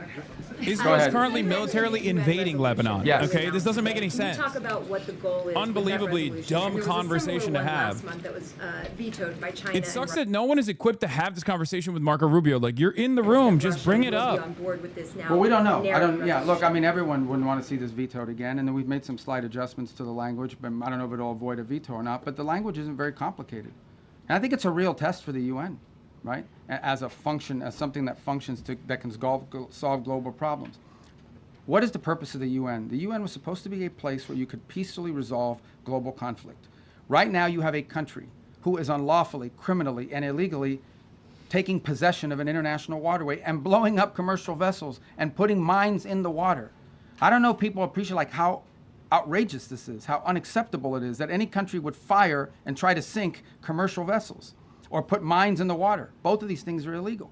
And so we're going to take it to the UN, and we're going to give it another chance to be a forum in which we're not even asking people to like commit troops to the region Another and good help oil blow up article. the Iranian boats. All we're asking them to do is to condemn it, to call on Iran to stop blowing ships, to remove these mines, and to allow humanitarian relief to come through because there's humanitarian aid that's trapped. That's it. This is a very modest request. And if you're telling me that the international community and hundreds of countries cannot rally behind that, then I don't know what the utility of the UN system is if it can't even solve something as straightforward as that. Yeah, I wonder why. And I think to both Perhaps the Chinese it's and the because- Russians, I would argue and have Perhaps argued it's because that it is you in their have interest. violated. Perhaps it's because you have violated all manner of international law in the build-up to Their this interest incident. not to see international waterways, including the Straits of Hormuz, be closed down and cause economic chaos. By the to way, dozens and dozens of the countries. American government yelling about civilian vessels being blown up is really funny. You're the Secretary of State. You've done that to hundreds of civilian vessels in the Caribbean, of course. For God and country. At the end of the day, with all that you've I been like this involved question. in, Keep going. you've been extremely busy. Go ahead, I'm sorry. As we all know. I got to ask you, what is your hope for America at a time such as this? Oh my My God. hope for America? And Is how the do you same as always personally been. deal with that? Yeah, look, I mean, my hope for America is what it's always been. I think it's the hope I hope we all share. We want it to continue to be the place where anyone from anywhere can achieve anything, where you're not limited by the circumstances of your birth, by the color of your skin, by your ethnicity, but frankly, it's a place where you are able Woke. to overcome He's challenges being woke. and achieve your This full is woke. potential.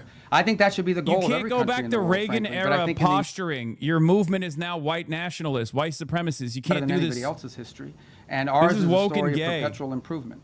Each generation has left the next generation of Americans Half of your freer, half of more your audience prosperous. is going to look at you and go, "Oh, that's yeah, of course he's Mexican, so he's talking like this," you know? Yeah, and yes, I know Marco is Cuban. We have a lot okay? to learn and be proud of in our history. It is one of perpetual and continuous improvement, where each generation has done its part to bring us closer to fulfilling the vision that the founders of this country had upon its founding. So, thank you. All right. I have time for 2 more questions. Oh, crazy.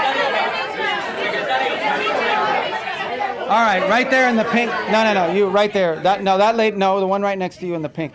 No, the pink. I'm sorry, but I pointed at her. I need to get a laser pointer and just go. Now you in the pink jacket, the lady right there. Thank you. Thank you very much, Mr. Secretary. I have a question on Iran-China relations. Okay. What's your reaction to Iranian foreign minister visit to China? Also, Beijing instructed that's happening its today. firms to ignore U.S. sanctions. Could you also address that? Well, I'll direct you to Treasury on that front. There are options that we have. If you ignore our sanctions, you're going to face secondary sanctions, and I don't have an announcement for you on that today. Oh, but we don't really? do these things, for symbolic purposes. On the first point about the visit, it's fine. I hope the Chinese tell him what he needs to be told, and that is that what you are doing in the Straits is causing you to be globally isolated. You're the bad guy in this. You guys should not be blowing up ships. You should not be putting mines. You should not be holding hostage trying to hold hostage We're the just global we're economy. I hope the jerking Chinese- off. We're literally jerking off each other at this point. This is a jerk off session. Outlined earlier today, China is an export-driven economy. Okay, I'm not here to speak on behalf of what's in the best interest of China, but it's obvious. China is an export-driven economy. That means they depend on other countries to buy from them. Well, you can't buy from them if you can't ship it there, and you can't buy from them if your economy is being destroyed by what Iran is doing. So it is in China's interest that Iran stop closing the straits. It's harming China as well. The gentleman in the red tie, right there. Yes, I'm sorry, what's your name? Liz Landers with Liz. PBS NewsHour. Okay. Another question about the China-Iran relationship. You said at the beginning of your comments at the This is top good that stuff. every single financial situation will be targeted. Does that include Chinese banks? Would the president We're going to sanction enforce our sanctions. Chinese banks I don't before have it an goes to I Beijing? don't have an announcement for you. That will have to come from Treasury. But we have sanctions in place. And sanctions don't mean Bro, anything can you unless, imagine you're gonna right do before the something China about it. trip, like So I think that's been the clear. I think announcement of that, additional Chinese they'll- sanctions? Treasury Oh will follow up God! with any specific announcements. Suffice it to say, we're serious about our sanctions. Then a cost needs to be imposed on Iran for what they are doing. Otherwise, if they get away with this, guys, if they get away with pulling this thing off without paying a price for it and backing down, you're going to see multiple places around the world where other countries are going to be tempted to do the same. This is unacceptable. again, I want to reiterate the point. We keep arguing back and forth about the war and the shooting and this and that and the other. These guys are shut down an international waterway. The Straits of Hormuz do not belong to Iran. They don't have a right to shut it down and blow up Only ships we have a right to and shut lay it mines. down. And that's what they've done. That needs to be addressed. Otherwise, and it cannot be normalized. Under no circumstances can we live in a world where we accept, okay, this is normal. You have to coordinate with Iran. You have to pay them a toll in order to go through the Straits of Hormuz. Not only is that unacceptable in the Straits, you're creating a precedent that could be repeated in multiple other places around the world. The whole world should join us in this condemnation. And the whole world should join us in doing something about it, by the way. It shouldn't just be us. We're hoping to get countries. We're going to give them a chance to do something about it at the United Nations. All right, my last question. Once again, the fact that the rest of the country, the rest of the United Nations is not on board with the United States here is also eating away at whatever diplomatic power projection capabilities that America had. Thank you. Okay, hold on, stop. This is a self-imposed restriction. You're basically, when you keep repeating this over and over again, if the rest of the world doesn't follow you, then you have self-imposed this additional L. Okay? In 2 weeks. Do you believe that that will be the thing that gets them to the table to give up their nuclear ambitions? And if not, what will We're be forcing the hand of other countries around the world to You're right, basically but it's not say, that they're able no, to we're withstand not with pressure, you it's that on they this. don't care that their people are suffering. You understand, right? There's a difference between we can withstand pressure and we actually don't care. Now, I think there are people in their system that care more than others.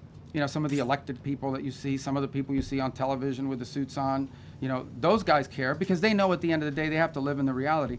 And then you have an other element of their government, the clerics, the IRGC types, who probably are more immune to that and care less. They're more interested in regime survival at all costs. But ultimately, the pressure points are what they are. They divided now than they were before, because the administration has said that the Iranian regime is divided, making it very challenging. Well, it's been challenging to deal with them diplomatically because, for example, an offer will be made and then it takes 5 or 6 days to get a response because you have to get it through the whole system. They have to find the supreme leader wherever he hides. They got to get him to sign off, and that's their system. Their system has always been multi-layered in this way. It's obviously become more complex because of the damage they suffered during the war. But look, suffice it to say, Iran has to pay a price. They're not going to change their position out of the kindness of their heart. They're begging for a ceasefire. It's just they Point can't. on them that causes them to realize they cannot continue to close the straits, or they face crushing. I'll give you the Trumpian version. They're begging for a ceasefire. They're begging for a ceasefire. That's all. Marco Rubio came here to do what JD Vance does all the time, which is to give a more adult spin on what Trump says over and over again. He hasn't said anything new. He has brought no new information to the table. He's just doing what Trump does, except with with less colorful language. That's all this is. If you noticed, he goes, they are in a predicament where they're in a chaotic circumstance. They want a deal. They're begging for a deal. Play tax evaders. Thank you for the 10 gifted subs. And tax the rich. Thank you for the 10 gifted subs. That's all this is. The operation Epic Fury is concluded. We achieved the objectives of that operation. I'm not going to, we're not cheering for an additional situation to occur. We would prefer the path of peace. What the president would prefer is a deal. He would prefer to sit down, work out a memorandum of understanding for future negotiations that touches on all the key topics that have to be addressed, a full opening of the strait so the world can get back to normal. And he preferred that be negotiated through the route that Steve and Jared have been working and that all of us have been supporting. That's the route he prefers. That is so far not the route that Iran has chosen. And so the result has been that the United States has to do something about the fact that we're the only nation on earth that can do anything to open up a lane within the Straits of Hormuz to get product and to rescue these people that are trapped in there. And that's what we're undergoing now. What that may lead to in the future is speculative. I'm not going to speculate about what it would take or what it would do. But look, the message to Iran, these guys are facing... Again, none of this would have happened if America didn't choose to, alongside Israel, bomb Iran for no reason. To their economy, generational destruction to the wealth of their country, imposed on themselves by the actions that they're taking. They should check themselves before they wreck themselves in the direction that they're going. Does the White House believe that these votes coming up in Congress are a moot point then? Look, guys, I love talking about this topic. It's about the War Powers Act. Yeah. Okay, I love it. I was hoping somebody would ask. All right, hold on. No, boy, you don't let me answer. I got to answer the question. Okay, and I love it. I'll tell you why I love it. Because even as a senator, I said something. The War Powers Act is unconstitutional, 100%. Now, this is not the position of me, not the position of the President of the United States now. This is the position of every single president that have occupied this position since the day that law passed. It's completely unconstitutional. Now, we comply with it in terms of like notification because we want to preserve good relations with Congress, right? And we do that. But even as a senator, I would say that the War Powers Act is 100% unconstitutional. And look, I know some of you, whatever you want to say, but this is not this president's position. That has been the position of every single presidential administration since the day that law passes. An infringement on the president's constitutional powers. We don't acknowledge the law as constitutional. Nonetheless, we comply with elements of it for purposes of maintaining, you know, good relations with Congress, and we want them to be involved, and we want them to be informed. I have gone on Capitol Hill, I don't know, 4 times this year for all senators and all House members and Intel Committee and Gang of Eight. We want them to be involved in this, but I want to be clear on the point of the War Powers Act. It's unconstitutional, and every president and every administration has taken that position. All right, guys, I gave you 50 minutes. Thank you guys. Rubio's enjoying this. We just finished a focus group of Trump voters in Louisiana, and nearly the whole group preferred Rubio to J.D. Vance. I've been watching this phenomenon build for a while. We'll discuss more in the next focus group pod. Trump voters like Marco Rubio more and more. Yeah, because J.D. Vance sucks. Marco Rubio is Rizless as well, but at least he can demonstrate, he can feign competence as opposed to J.D. Vance, who looks incredibly whiny. More whiny than Marco Rubio. Okay?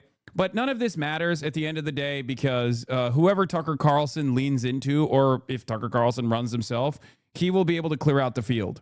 It won't even matter. Okay? No J.D. Vance, no Marco Rubio. No one can go up against Tucker. Let's be real. He is infinitely more competent than these guys. He's much better. He is much more telegenic than these guys. He's much more charismatic than these guys. Marco Rubio is just a blanket neocon, war hawk, regular ass Republican. Maybe some of the Republican voters are looking for a breath of fresh air here with Marco Rubio, especially because he doesn't have the like weird tendency to lean into the Groyper shit that J.D. Vance does. Maybe, but Tucker's approval rating among Republicans has gone in the shitter. It's like minus 50 now. Yeah, just wait. I know that. I understand that. But you have to remember, we're talking post-Trump, okay? We're talking post-Trump. I'm not talking about right now. Yes, if there was an election right now, I still think Tucker Carlson would be able to put a sizable dent on the main stage. But we're talking post-Trump. Things are going to be very different post-Trump. Tucker Carlson speaks the language of sloppyism, okay? And that's precisely what made the Trump cult so powerful. Trump is a sloppylist himself. Neither Marco Rubio nor J.D. Vance is capable of speaking that language, okay? In any case, Rubio adding to Hex's messaging that the ceasefire is still in place. If you hear stories about firing back and forth, it's not back and forth. We are only responding if attacked first. U.S. has destroyed boats. Iran has launched cruise missiles, drones, and small boats. John Hudson reports Rubio leaning into the idea that the Iran war is over, though Trump is still threatening to erase Iran and hostilities/restrictions in the Strait continue. The operation is over. Epic fury as president notified Congress. We're done with that stage of it, okay? This, again, creates a unique opening that the Iranian side can actually exploit. Now Iran can continue fucking stress testing how far the Americans will go domestically to claim that there is no military campaign happening in the Strait of Hormuz. Okay? That's where we're at.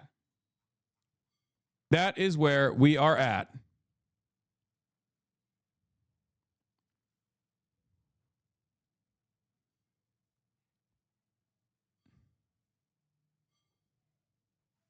What is this, Hassan? This guy wants credit. Which photo? I would gladly give credit. I don't think these guys understand, like, when I post these photos, which one did he take? I don't even know, but I can add the photo credit. But like, I often give them credit on Instagram, but I don't know. Sometimes they have different usernames on Twitter. Sometimes they don't have a Twitter account. Like I don't, it's fine. Of course. It's totally appropriate to give credit, but I don't know which one he took. Like, I don't know which person this. Oh, the music photographer. I shot Guy DeBoard. Let's see if I can add the tag afterwards. I guess I can't edit it at this point. I would just tag it like IG type of thing if you don't know their Twitter handle. How are you supposed to track it all by yourself? This is a job for your team? No. We have. I have. Here, I'll post it as a reply. I think it's totally appropriate to want credit for your photography, and I posted it originally on Instagram, and at which point I did actually tag everyone that took the photos. But there you go. I added it on here as a reply. Shirt, jacket, tie combo is whack, homie. You can do better, lol. Shut up. Photography is frivolous? No. I think in this situation, we just didn't know what this person's Twitter account was. That's why. Because I tagged the other photographer because we found the other photographer's dude, give him the credit, I guess. Wait, what? No, guys, I already did. And not only that, but I'm also saying that sometimes people have different usernames on Twitter. Not everyone is on Twitter. Hello? I'm explaining why I didn't initially give this person the credit, because I did give them credit on Instagram, but their username on Instagram is different. Do you not understand? Like, look, I gave photo credit on Instagram to the people who took the photos. Trey Madara took these photos, and then this is from the screen. This is a screenshot. But yeah, see, a music photographer, Brian J. Sutter, he's the one who took those photos, right? So I did at them on Instagram, but I didn't know if they had a Twitter account or not. And it turns out they do have a Twitter account, but their Twitter account is I Shot Guy DeBoard. It's a totally different username. I didn't know that they had a account on Twitter. Too streamery right now. Anyway, Unky ruined your suit aura so fast. I can identify for you 6 or 7. What? 6 or 7 vital. Okay. By the way, when we'll be introduced to the team, never. What's wrong with you? Never. What the fuck is this parasocial shit, chatters? It's not happening. The fuck is this question? Sometimes chatters unironically have the attitude of like parents. Like, what are you, my fucking family member? What is this? Be normal, please. Oh my God. Yeah, when are you going to introduce your dentist? Can you give me deeper access, deeper penetration into, and deeper insight into your life? It's fine. You already got enough, okay? It's very strange to demand more. Please. Can we find out who your primary care physician is? I don't know. Probably not. Okay. Raisin Dan Kane saying Iran hasn't crossed the threshold. Again, going back to the situation monitoring and what the American side is saying currently. Raisin Kane comes out and says, since the ceasefire was announced, Iran has fired at commercial vessels 9 times and seized 2 container ships. They've attacked U.S. forces more than 10 times, all below the threshold of restarting major combat operations at this point. So they have an arbitrary threshold that they've decided is not, that Iran has simply not crossed. Okay? This is a self-imposed restriction from the American side. And it is, by my estimations at least, a clear-cut indication that America wants to make it seem like the ceasefire is holding while simultaneously still engaging in military action. The map shows the examples and samples of Iranian attacks against commercial vessels in the Strait, as well as the Gulf of Oman and up in the Arabian Gulf. Since the ceasefire was announced, Iran has fired at commercial vessels 9 times and seized 2 container ships. And they've attacked U.S. forces more than 10 times, all below the threshold of restarting major combat operations at this point. You can also see the group of tankers and cargo vessels in the U.S. blockade line, as I mentioned. As a result of Iran's indiscriminate attacks across the region, there are currently 22,500 mariners embarked on more than 1,550 commercial vessels trapped in the Arabian Gulf, unable to transit. Yeah. Again, this is a self-imposed L. Okay. It shows that on the one hand, they want to escalate militarily. They want to do this stuff where they don't want to like lean into a ceasefire. They want to show that they have the capability of crossing the Strait of Hormuz with their naval assets. But also, when there's military escalation on the Iranian side, they can't acknowledge it. Or even if they do acknowledge it, they can't acknowledge that the ceasefire is now being violated, right? That the ceasefire is now being destroyed. This is a unique predicament that America has self-imposed because obviously Hassan has got to pull for Florida 23rd District in year one of the questions. Jesus Christ. It is clear to me that the Republican midterm strategy unironically is to say Hassan is bad, which I don't think is going to work. I mean, maybe it'll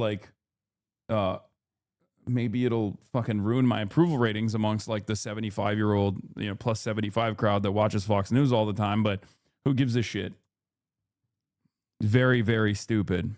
Yeah. Meanwhile, while Marco Rubio was talking, the United Kingdom Maritime Trade Operations Center, UKMTO, has issued an advisory after receiving a verified report that the cargo vessel was struck by an unknown projectile at an unknown location within the Strait of Hormuz. This just happened. Hassan, Erob let me chat. Hassan, are you excited about Erob streaming today? I don't. I'm very excited. So, here's the proof. Never heard of No Opinion? Really? Bro, I hate this fucking community. I swear to God. What the fuck am I doing, man? What am I doing, bro? What am I doing? I have the worst goddamn audience of all time. At least you didn't say very unfavorable. Everyone's a motherfucking prankster, dude. How is this possible? Everyone's a goddamn prankster of the highest order. Anyway, hey, at least I'm not sending you poop socks. Okay. Built it brick by brick. I did not try to build a community of charlatans. Okay. Be better. Do better. Where were we? What was I going to do? What was I going to show you? There's more to discuss. There's some Plattner stuff that we're obviously going to be talking about. But before we get to that, global oil reserves, 2 Financial Times articles. One is the growing risk of a nonlinear spike in oil prices from the Financial Times, published 9 hours ago. The Strait of Hormuz remains closed, with the flimsiest of ceasefires looking flimsier by the hour. Oil prices have jumped back to above $100 a barrel. At times like these, it's important to remember that things can still get much, much, much worse. The main reason why the impact of the Strait of Hormuz's closure hasn't been even more grievous is a record-breaking drawdown in strategic oil reserves in the U.S., Europe, and Asia. Myriad privately owned commercial inventories around the world, and the steady arrival of tankers. Remember, this is exactly what I said to Jeffrey Sachs as well, that the like, I don't know how long it will hold that there's spot trading happening. I don't know how long it'll hold that there is additional oil tankers that are all around the ether still selling oil to other countries. But there is a point where there will be a physical shortage. Right? And at that point, what do you do? What do you do? There is no way that you can continue this song and dance when there is a physical shortage. It will lead to a market crash potentially, because reserves are eventually going to run out, right? Oil is a physical product. It's not a speculative asset that you can just like invent more of magically. If there is not a physical commodity that is transiting through the fucking Strait of Hormuz, which is responsible for 20% of the entire globe's energy markets, that is responsible for almost the entirety of the Asian market's energy supply. At some point, people are just not going to have it, right? They're just not going to have enough oil. What happens to the prices then? Together, these have acted as a powerful shock absorber for the global energy market, keeping the price increases a little bit contained. As Barclays' Ajay Yaksha wrote this week, it's like the world has lost its job but has kept living reasonably comfortably off its crude oil nest egg and unemployment benefits. Unfortunately, this nest egg will now soon be spent, and the government checks are set to run out unless the strait reopens pronto. And while stock markets have proven surprisingly resilient so far, largely thanks to a bumper quarter for corporate earnings, some analysts are sounding increasingly worried. Natasha Kaneva, the head of commodity strategy at JP Morgan, is one of them. She thinks that the illusion of plenty could shatter soon, with operational stress levels looming and potential broader system instability by the autumn if the strait remains closed. We've already seen some shocks. We've already seen some of that instability. Spirit Airlines actually had to shutter their operations because the price of jet fuel went up too much, and they already were operating on very slim margins to begin with, right? On a good economy, on a healthy energy market, they were still having a hard time keeping up and continuing their operations, and now they're gone, right? That's a huge deal. Under normal circumstances, the market is supposed to respond to that, to be like, wow, a low-cost carrier out of nowhere evaporates. That's a big deal. And yet we don't have a normal market where everyone is just holding on to the idea that, things are going to be good somehow. While the world began the year with the equivalent of over 8 billion barrels of oil in tankers, pipelines, depots, salt caverns, and practice, not every barrel can be drawn. Out of the 8.4 billion barrels in global inventories, we estimate only 0.8 billion barrels are realistically available without pushing the system into operational stress. As of April 23rd, roughly 280 million barrels have already been consumed to cushion the impact of the conflict. On paper, that still suggests comfortable buffers. In practice, the picture is more complicated. Floating storage can be tapped quickly, but only a slice of onshore inventories, around 580 million barrels, is readily accessible. The rest is effectively locked up in pipeline fills, minimum tank levels, and other operational constraints. This is why inventory floors matter. A market can still hold hundreds of millions of barrels and yet become fragile once working stocks fall too low. Like blood pressure in the human body, the issue is circulation. Pipelines lose pressure flexibility. Terminals cannot load efficiently. Refiners struggle to secure the right grades on time, and traders bid aggressively for nearby supply. The system does not fail because oil disappears. It fails because the circulation network no longer has enough working volume. The same principle applies to refined products. Product inventories are somewhat more flexible than crude, but a meaningful portion must still be maintained as a strategic and operational buffer, particularly to support critical sectors such as transportation and aviation. OECD inventories offer a clear example of this operational floor. Historically, OECD product inventories, including both commercial and strategic reserves, have rarely fallen below 35 days of forward demand, roughly 1.6 billion barrels, suggesting a practical lower bound. In a prolonged disruption scenario, demand is therefore rationed well before inventories approach critically low levels. This has already taken place in some of the Asian markets where they have artificially lowered demand by force. Okay, demanding that they go to a 4-day work week, for example. Although we live in the age of the internet, weirdly enough, that kind of information doesn't penetrate Western consciousness.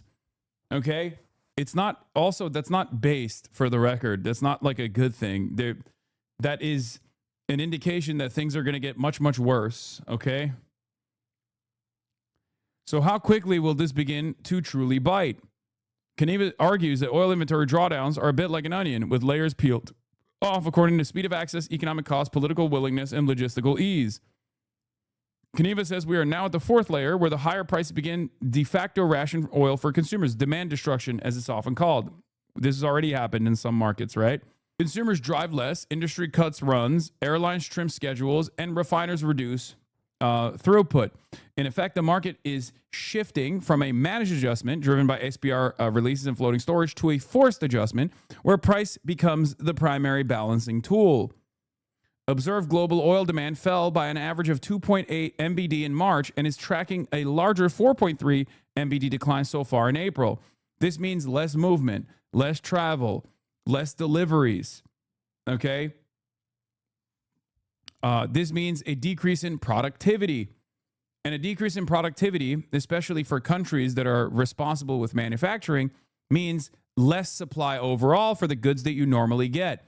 So it translates to higher prices for the American markets, for the Western markets that are not producer economies, but consumer economies specifically. You get to experience it in the form of inflation, okay? Less supply with the same demand means higher prices.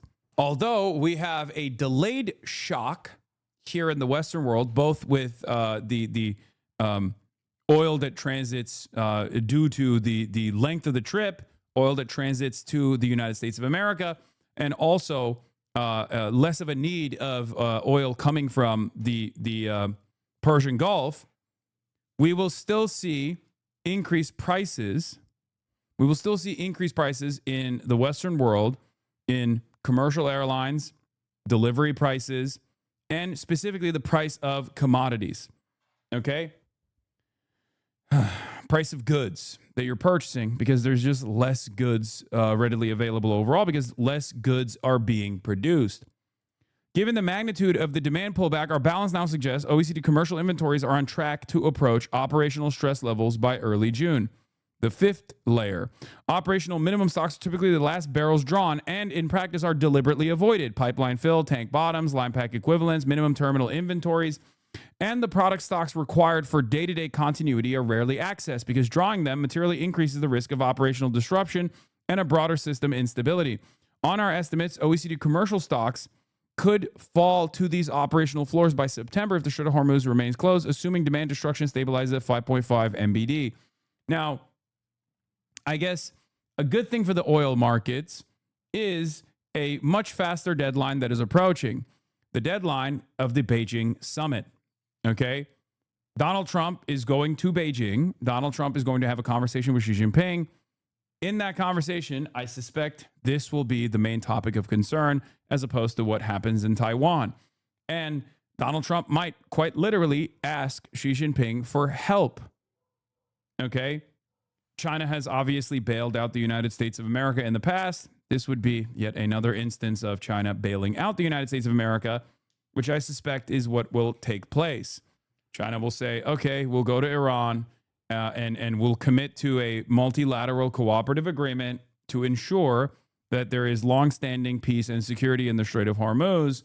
I don't know how much of the Iranian demands will be addressed in that security agreement.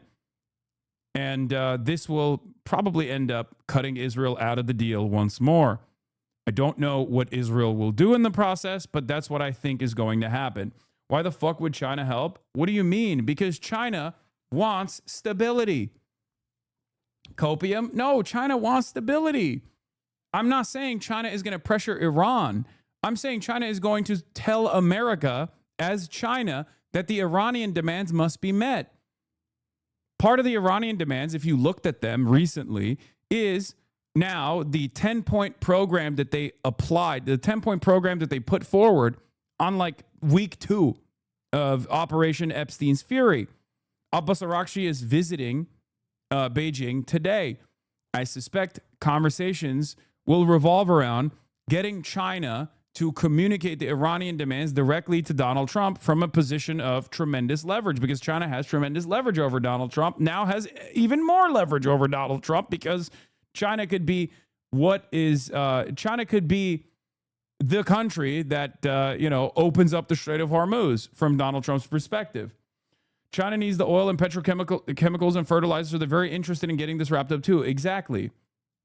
China is a trade maxer country, as you know, and obviously as a trade maxer country that relies heavily on the Persian Gulf for all of its energy needs, for all of the precursory chemical needs that they have for the fertilizer. They want the Strait of Hormuz to open up as well. Trump's never going to take that 10-point plan. That's the most obvious admission of defeat. Buddy, it's already over. Okay? America has already lost. this is now this is now going to be a situation where Donald Trump decides how much bleeding is fine. Okay. U.S. hegemony took a ginormous hit here. Okay. U.S. force projection capabilities took a ginormous hit here. America has already lost. Now we have to stop the bleeding. Okay. What will Trump do to stop the bleeding is what matters. Okay. That's the real conversation that I think is going to take shape in the Beijing summit, if it even happens. The only party here that could potentially play the role of a spoiler is the party that has played the role of a spoiler thus far. It's also the party that has forced the hand, or that has forced the closure of the Strait of Hormuz. That's Israel, okay? Israel. Israel is the primary spoiler in this conversation. I'm sure Trump's own personal ambitions, his own inability to recognize when he's lost is playing a role here as well. But ultimately, that could be dealt with. Easier to convince Trump that this is probably the best possible option here, given that he has in the past pulled out of certain military campaigns, like with Ansar Allah. Now, of course, this is a much larger defeat than admitting that the Ansar Allah movement and the Houthis had a lot better firepower than they previously thought. This is a global crisis, as opposed to just like trying to pry open the Red Sea and the Bab el Mandeb Strait that the Houthis had effectively put a blockade on. So that's a little bit different. However, we shall see what takes place. I've been arguing that Trump and the U.S. empire are unlikely to accept the results of the 6-week war, i.e. defeat against a mid-sized power. Declining empires are dumber and more erratic than a self-confident empire. I'd expect Trump to unleash another round of table flipping. That's what Mark Ames is saying, or was saying yesterday. And that is what happened. Trita Parsi is speaking to News Nation. Let's take a look at what he had to say on News Nation.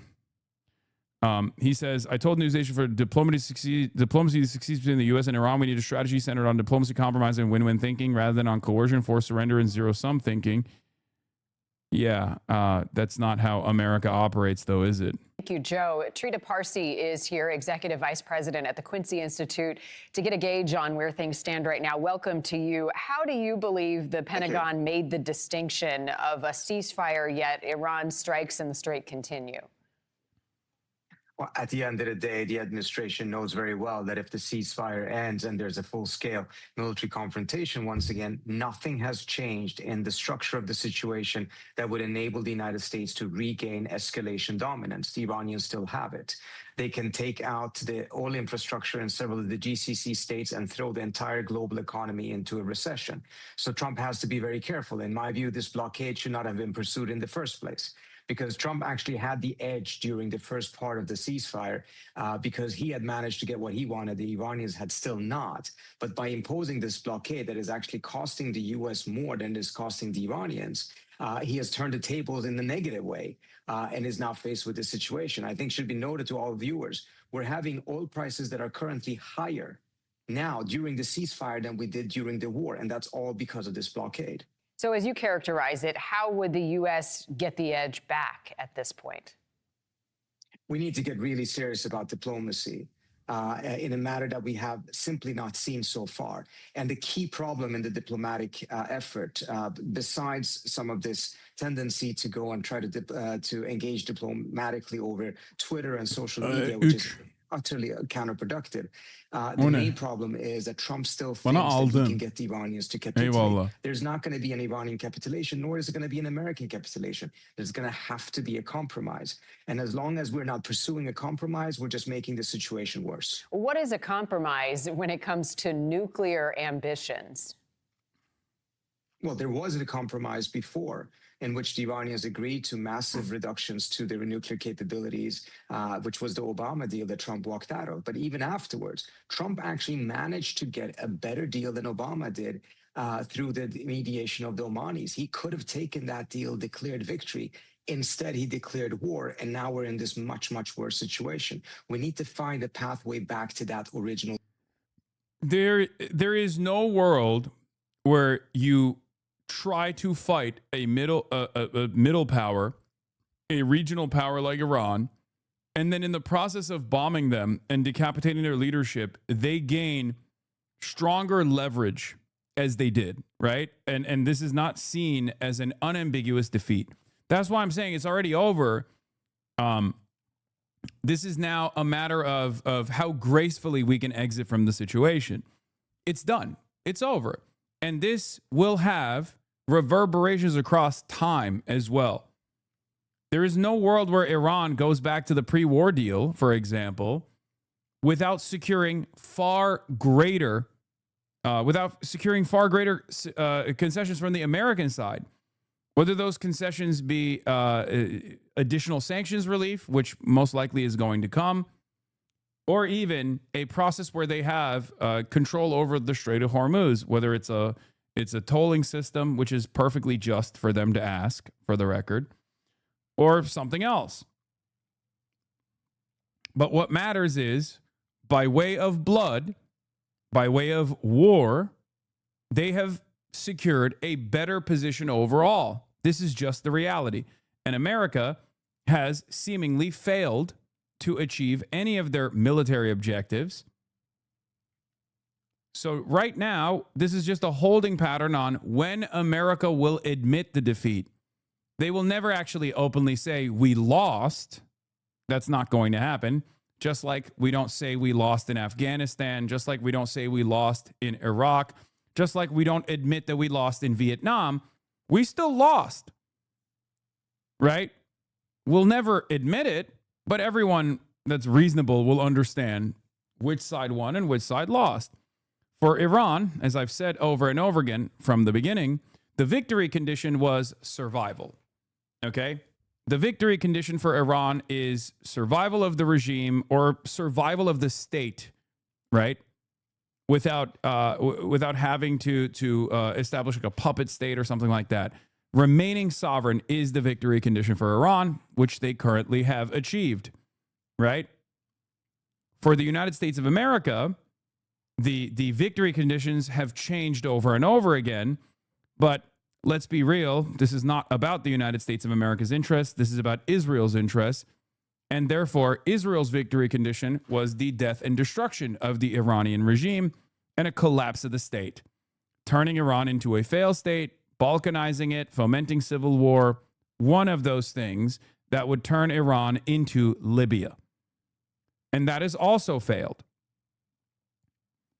So at this point, the only thing that remains is America coming to terms with the reality that they've lost this battle, that they've lost this war. Can you explain what balkanizing means? Yes, like Yugoslavia, the glorious Yugoslavian Republic. What we did in the Balkans is piece it up piece by piece, like chopping it up, splitting up the country into numerous ethnic enclaves. That's what the goal is here for Israel, breaking it apart into smaller states.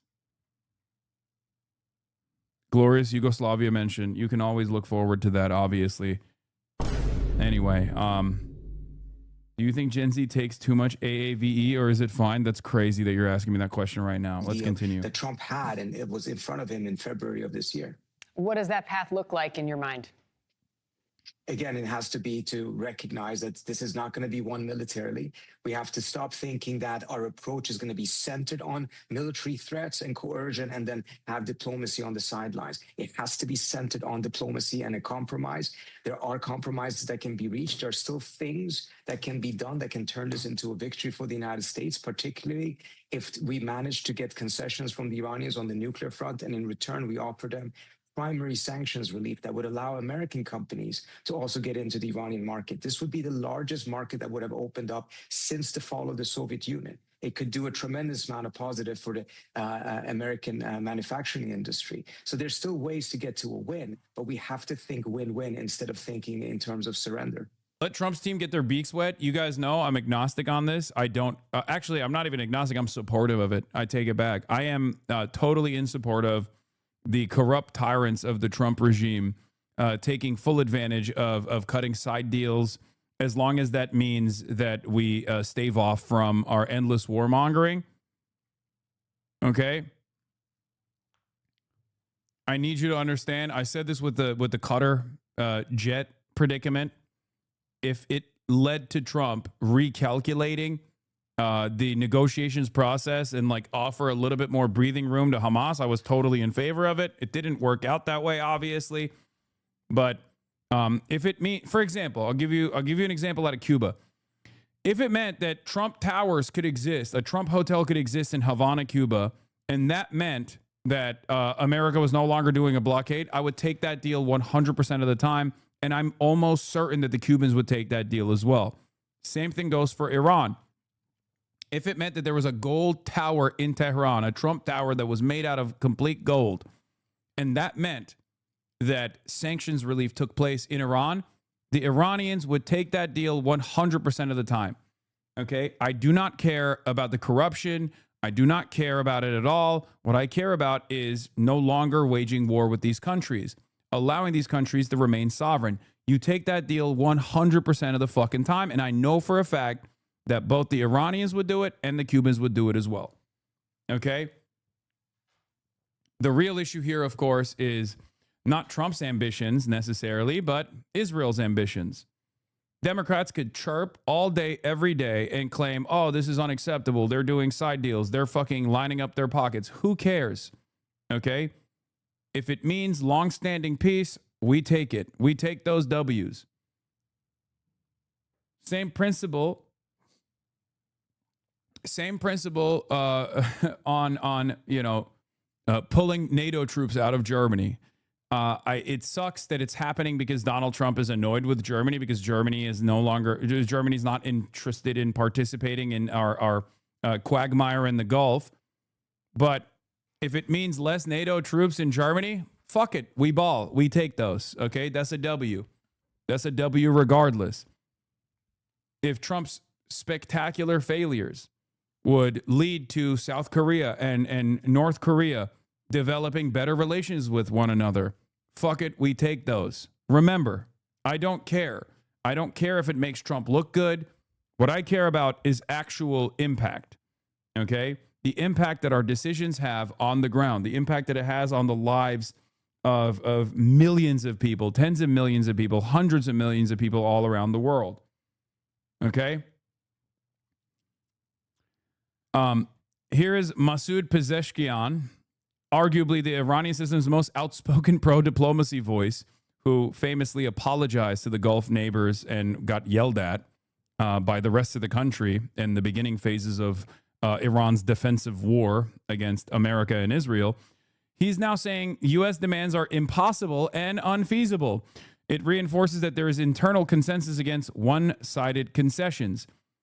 Yes. Masoud Pezeshkian is the most like pro-diplomacy, pro-Western force in the government. Okay? Him coming out like this is probably to show that they are unified, to show that they do have a unified front here. Chronic apologizer is hilarious. I mean, that's true. He has no power in Iran. No, that doesn't matter. His powerlessness is utterly irrelevant in this conversation. He is a representative of the most moderate, most pro-Western forces in the country. Do you understand? So as a figurehead of this coalition, of this, a part of the Iranian government, the part of the Iranian state that is the most moderate representative of Iran, if he's coming out and saying America's demands are unsustainable and it's not going to happen, then that means that the rest of the rest of the government is intact. There is consensus. As a matter of fact, I'm willing to bet that the reason why Masoud Pezeshkian came out and said this is to show the Western world, or at least to the analysts who are smart enough to understand what they're saying, that there is consensus within the IRGC and also within the more moderate forces in the government, which Pezeshkian is a representative of. It's a symbolic statement. It's not indicative of Pezeshkian's like power or anything like that. Okay. Lisa is learning. Thank you for the raid. Hope you had a good stream. We are learning about the internal machinations of the IRGC and the Iranian government today. Hopefully you guys will stick around to learn more. Then they are dumb, like why bomb UAE law? What do you mean? They are dumb. America is dumb in this situation. Iran has to reestablish military deterrence. If they were to allow American naval assets to transit unimpeded through the Strait of Hormuz, then they have no leverage. Then America can do whatever it wants. You have to remember, this is a sovereign state. Okay, this is a sovereign state. And its goals are to remain a sovereign state.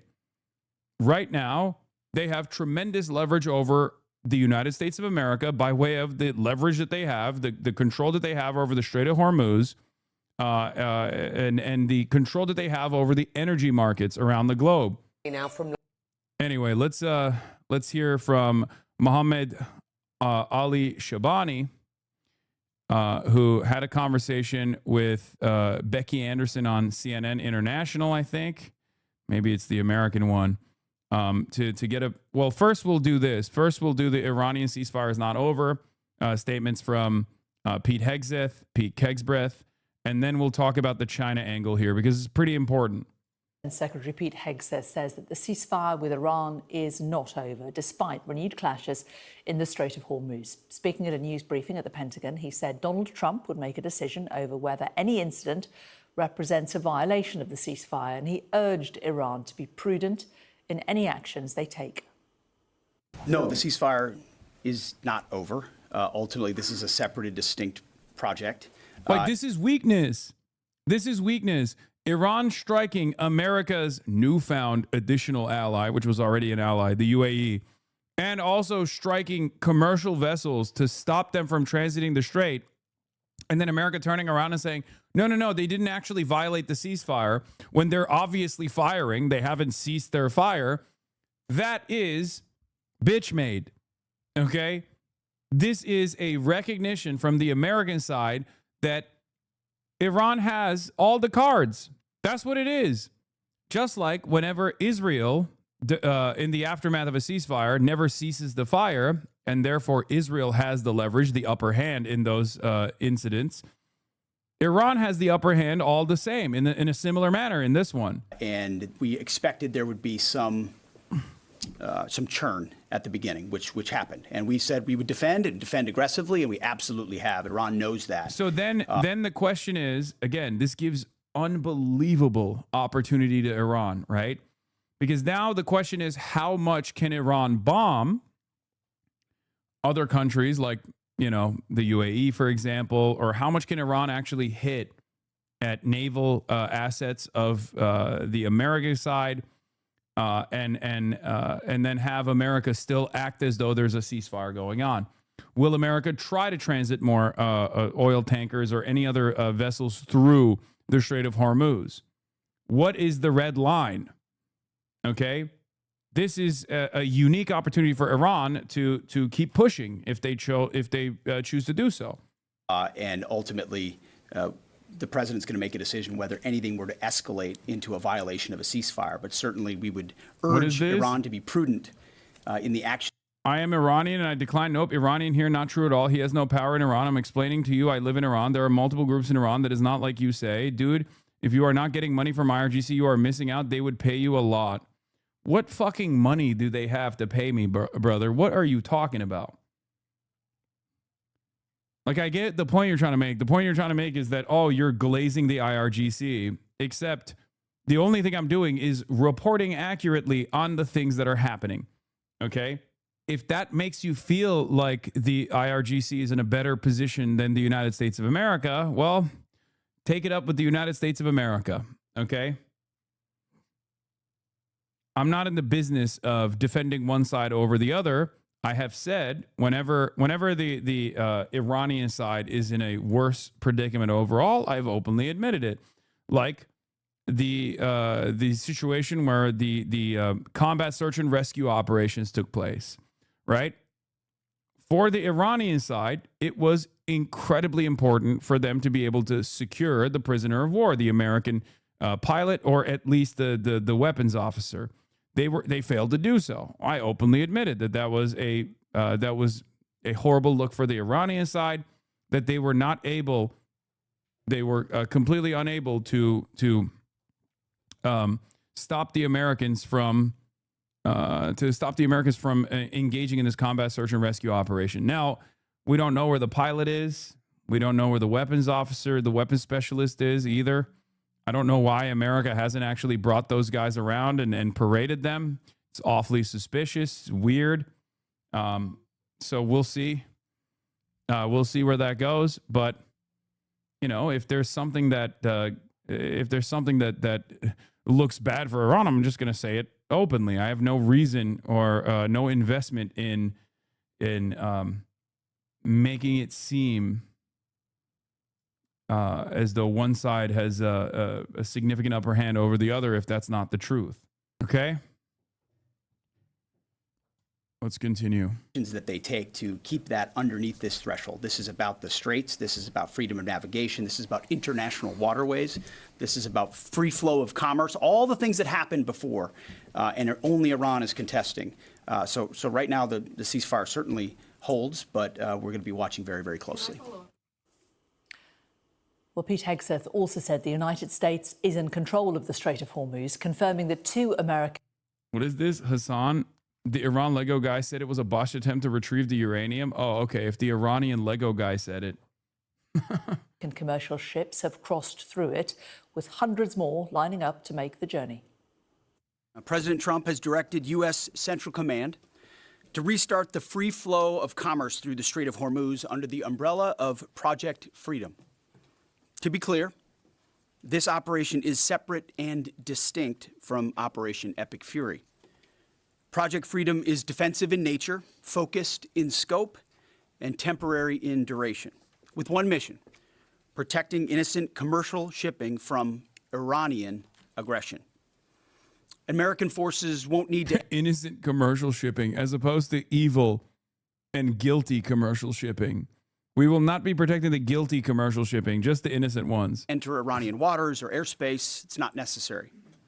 We're not looking for a fight, but Iran also cannot be allowed to block innocent countries and their goods from an international waterway.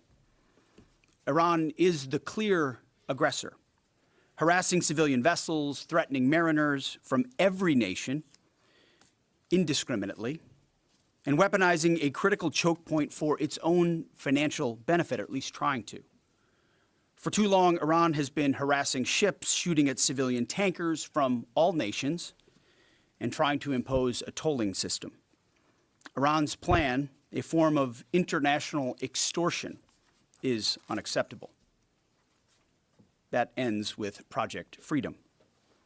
2 U.S. commercial ships, along with American destroyers, have already safely transited the strait, showing the lane is clear. We know the Iranians are embarrassed by this fact. They said they control the strait. They do not. So American ships led the way, commercial and military, shouldering the initial risk from the front, as Americans always do. And right now, hundreds more ships from nations around the world are lining up to transit. CENTCOM, along with partner nations, is in active communication with hundreds of ships, shipping companies, and insurers. All of these ships from all around the world want to get out of the Iranian trap that they have been stuck inside. As a direct gift... Were they trying to collect tolls before the war? No, of course not. I wonder what events could have triggered this new toll system and the blockade on the Strait of Hormuz. For 47 years, ships were able to cross the Strait of Hormuz unimpeded. Ships were able to transit through the Strait of Hormuz, 100 ships at a time on a daily basis. Perhaps there was some event that triggered this blockade. I wonder what it is. Now, of course, I'm an old man, so perhaps that's the reason why I remember a time when ships could transit 100, on a daily basis from the strait. I wonder what that was. It's just, what could have taken place? From the United States to the world, we have established a powerful red, white, and blue dome over the strait. American destroyers are on station, supported by hundreds of fighter jets, helicopters. Back in my day, you could just cross the Strait of Hormuz with ease. Drones and surveillance aircraft providing 24/7 overwatch for peaceful commercial vessels, except Iran's, of course. Well, our US correspondent David Blevins has the latest from Washington. We're now in week 9 of this war, so the sound bites from the Pentagon have become familiar. We're locked and loaded. Our will is unshakable, warning Iran of overwhelming devastation.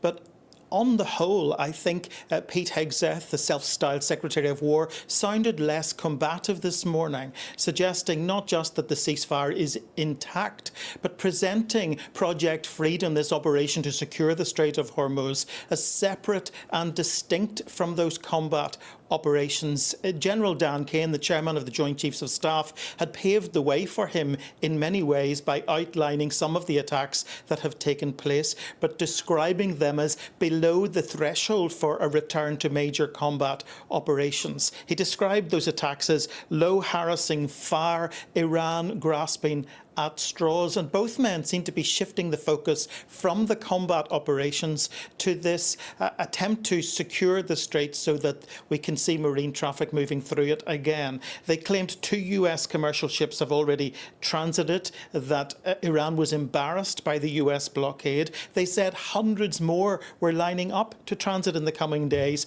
and described, as you heard, as a gift to the world, what Pete Hegseth said was a powerful red, white and blue dome over the strait. So the other thing I think worth pointing out is that they're talking about this as a temporary mission, stressing that What is this? I do remember you inaccurately reported that there's internet in Iran and got called out immediately. Who's Cash? I'm not Cash Patel. Please don't say that. I am getting harassed. No, I told you that Iran has domestic internet. They have domestic internet. It's fully functional. They also sometimes have access to the global internet as well by way of VPNs. That's the reason why you can hear from, Iranian people every now and then. And then there's also obviously like the government allowed access to the internet for people who are at least aligned politically with the government. I don't know if you know this, but Iran has been directly under attack. The idea that the countries that are directly under attack by the American, the most powerful nation on the planet, are also going to create. Yes, I know this was 2 months ago. Okay, so if you know that, why are you bringing that up then? Because it seems like you're the one who inaccurately is misreporting what my statement was at the time. What's the argument here that you misunderstood what I was saying 2 months ago because you continue to do it? Wait. Why are you agreeing with what I'm saying currently and then simultaneously saying I'm misreporting on something? I'm not. Hasanabi, fuck you. Use the word intranet? Okay, sure. Intranet. Not internet. Intranet. Are you actually Cash Patel, by the way? Like, is this genuinely Cash Patel in the chat trying to duke it out? It wouldn't shock me. The rest of the world that needs the Strait of Hormuz more than the Americans do, and say they're getting ready to hand back responsibility to the rest of the world, and they expect them to step up soon. You said that... No, not Cash Patel, although I like the dude. Well, that makes one of us, huh? How's your girlfriend doing? Huh? Spider Cash? She holding hands lately? How's your international country music superstar girlfriend that's not a Mossad asset doing right now, you think? Who is she doing right now is a better question, probably. Now we know this is 100% Cash Patel because There is no one on the planet outside of Kash Patel, and yes, this includes his immediate family members, that would say, I'm not Kash Patel, although I like the dude. Very suspicious. Brother, your mom and dad wouldn't fucking openly say that they like Kash Patel right now. Great work, agent. Yes. Keep up the good work, sir. As the 9th director of the FBI, you have done tremendous damage to this agency, okay? Can we not glorify adultery? It's not good optics. I will always glorify the director of the FBI getting cucked publicly and then having that be reflected in the paper of record. Only to White House correspondents, dinner shooter fucks with Kash Patel. I think that was a diss. A 5'3" tall brown podcaster being in Valhalla is my favorite thought Kash has given me. Yes. What do you mean? Of course he's going to be in Valhalla. He got a little quiet after you pointed out the cucking. Yeah, it's very strange. Kash, come back to us, Spider Kash. I did notice he stopped responding after I called out his girlfriend, possibly. Maybe he left the chat to go check in on his girlfriend. He's like furiously texting her right now. It's like, where are you right now? Why is your location not on? Why are you not responding? International country music superstar girlfriend. Why is your location services not on, babe? Don't worry about it, Kash. She's just probably in the shower. Okay? Her phone is probably dead. That's what it is. Okay? She didn't turn off her location services to go have some fun at lunch. Yeah, maybe he got locked out of his computer. The attacks by Iran so far are below the threshold of restarting major combat operations. What is that threshold? And then for Secretary Hegseth, are there still concerns about mines in the Strait? And can you kind of clarify these reports of kamikaze dolphins that we've heard about? I haven't heard the kamikaze dolphin thing. It's like sharks with laser beams, right? The threshold of restarting is a political decision above my pay grade. What I'll say is it's more low harassing fire right now. It feels like Iran is grasping at straws to try to do something across the southern flank. To your question, David, their command and control structure remains very fractured, and I think they're struggling to maintain control down. That username is for accounts. Yeah, no, I know. Kash Patel has often used Spider Kash as his actual username. There is a non-zero chance that unironically is the FBI director in the chat. I don't think it's super high that the Spider Kash that we have in the chat right now is the director of the FBI. But the chances of it are not zero. They're not 100%. They're like around 50-50, I would say. Don't show the FBI chatter.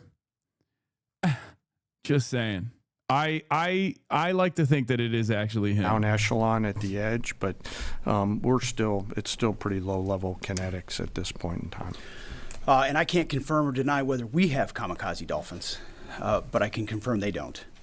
Ultimately, any follow-on effort, if there are mines identified, would be something that some of our units could undertake or the world could undertake. But right now we know we have a lane of safe passage that commercial shipping can flow through. Day 67 of the war has been dominated yet again by the Straits of Hormuz.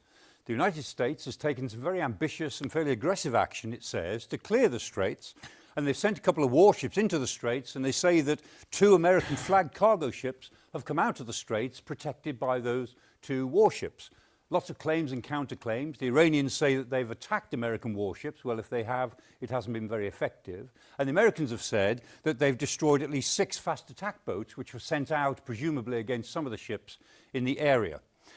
More claims will doubtless be made, and we'll see where they go in the next day or so. Meanwhile, a fire broke out at Fujairah. And Fujairah is this big oil terminal in the UAE. Fujairah is really important because there is a pipeline that goes from the straits themselves right through to Fujairah. So although it only takes 2 million barrels a day, ships are able to load up at Fujairah without going through the straits at all, just because they're at the end of the pipeline. And this fire that occurred at Fujairah, the UAE says was caused by an Iranian drone. Maybe it was. Pete Hegseth has said that the ceasefire still holds. Well, maybe that could be true, because at the moment, neither side has gone back to all-out attacks, and it may be that the Iranians are trying to scale their reactions to all of this in a careful way. We'll see. But behind all of this is a really ambitious American strategy. And that strategy, they say, they've been working on for quite some time. It has three elements. The first element is that over mainland Iran, right deep into the inland areas, the Americans are offering a big zone in which they aim to be able to take on anything that moves, any threat that might move to the coast. They say they will destroy deep inland inside Iran, and they'll do this with the use of drones, of satellite intelligence. Yeah. In the 60s, J. Edgar Hoover infiltrated leftist movements through spy tactics. Nowadays, the FBI director just has to make a Twitch account and then complain about it and then get dunked on because his girlfriend is having sex with someone else and then leave the chat. He asked a very sus question in XQC's chat. Do you know anyone related to the recent events near the president, Felix? Val anti-cheat detects other cheats and bans. Spider Cash has been timed out for 600 seconds. I would dog walk you on this trash game. Okay, now I am. This is further proof that it is actually Cash Patel in the chat. This is his real account.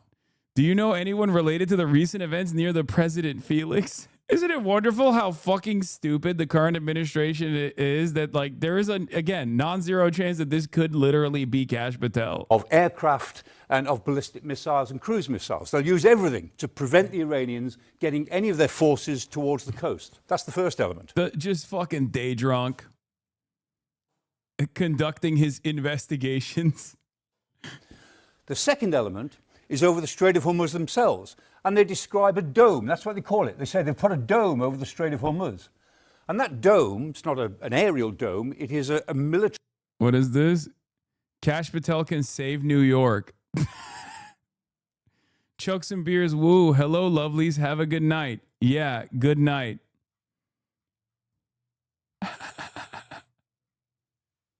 The more I see this, the more. Bro!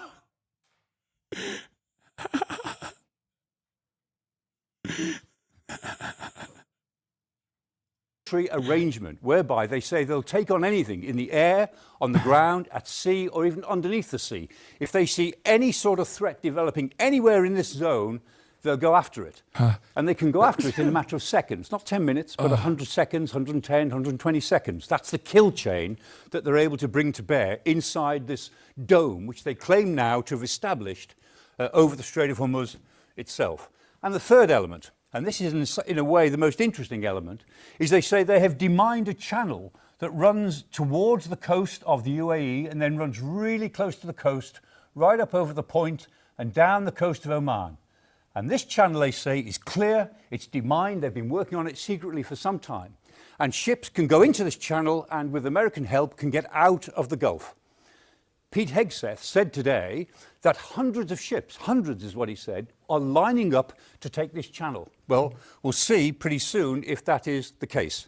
The fact is, what the Americans are putting together here is a very, very ambitious plan. We'll know by the end of the week whether hundreds of ships have taken advantage of it. If they haven't, then the Americans probably will only have the option of escalating further, and then the ceasefire really will be over. Zach Polanski, you recently said...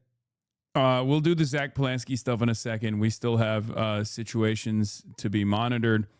The Iranian military has now officially denied it launched missile and drone attacks against the UAE yesterday and today, and warns that any action taken by the UAE against Iranian territory will result in a crushing response. I don't believe them, by the way. Military sources had previously said to the Iranian media that the UAE attacks were the result of U.S. adventurism without taking responsibility themselves. Fars News carried an interview with a former MP today, calling the attacks deserved without knowing where they came from. To be clear, Seamus says, I don't buy this. Everybody on the Iranian side seems to be denying it, but also winking that it's awesome. But if I was trying to further drive a wedge between Saudi Arabia and the UAE and ratchet up pressure on the GCC's ineffectual nature, this is what I would do. Fake, that claim came from a fake account. They took credit. They definitely did it. Okay. It's ridiculous. It's totally ridiculous to assume that anybody but the Iranians dunked on the Fujairah ports. Like is crazy. There was also this. Remember? Hold on. Where is it? There was also this. Let's talk. Let's hear from the Iranian Chinese relations. The foreign minister Abbas Araghchi is visiting Beijing today to talk to his counterpart in China. I want to bring in Mohammed Ali Shabani now from London. He's the editor of Amwash Media. That's an online publication focused on the region, well-sourced on Iran. Mohammed, it's good to have you. Pete Hegseth then insists the ceasefire between the US and Iran is holding. What are your sources telling you on where Iran is on these talks? Well, the foreign minister of Iran, as we speak, is on his way to China ahead of the Trump-Xi summit, and I think there are efforts being made to salvage this negotiation, which is being conducted with the help of Pakistan. I believe the Iranians are trying to push for the Chinese to have a greater role in assisting with de-escalation and also assisting perhaps with the nuclear side of this kind of contention. Because as you know, the contention between Iran and the US is not just about the nuclear program, it's also about the Strait of Hormuz, about the region, about the missile program, etc. Yeah, I mean, just how important do you think this trip to Beijing by the Iranian foreign minister is? I think Iran is cognizant of the need to have some form of guarantor for whatever kind of agreement is going to come out with Trump. They know that he is frankly fickle. He's shown in negotiations with the European Union, for instance, that even if he signs something, there's no guarantee that he may not change his mind. We've seen this, for instance, with the tariffs. So I think apart from the substance of any negotiation, what kind of role China may have in enabling that, I think they're also looking at the Chinese and also the Russians as some kind of third-party actor that can make sure that if Trump does turn around and violates whatever may be agreed, that there's some kind of cost to it, or at the very least, that there's some kind of consequence. Do you believe that there's a growing divide? Kaka, guys, I have double pleated pants. It's not my dick print, okay? You're so fucking stupid. When I sit down and I stand up, the pleat stays. Okay? Do you see this? That's not my dick print. Inside Iran, between the diplomatic track and the foreign minister and the IRGC, particularly as hardliners view negotiations, frankly, as a sign of weakness. I mean, Iran is not a monolith. There's absolutely a divergence of views. But when it comes to the issue of how to deal with this war, I believe that there is a hardline clique, which is quite isolated. And what I mean by isolated is that we've seen a remarkable cross kind of partisan consensus on the need for diplomatic engagement. And the people backing engagement, it's not just the reformist president or the foreign ministry. In fact, the person leading the negotiations is the parliament speaker, who himself is a former IRGC commander, right? So we're seeing a kind of a clique of hardliners being opposed to negotiations under current circumstances, but they mostly have an issue when it comes to a divergence of views over tactics. Ultimately, I think all of them are looking for the same objective. And the same objective is they understand there needs to be some kind of deal with the United States. It's about how do you get to that deal and how can you achieve the optimal outcome in terms of concessions from Trump.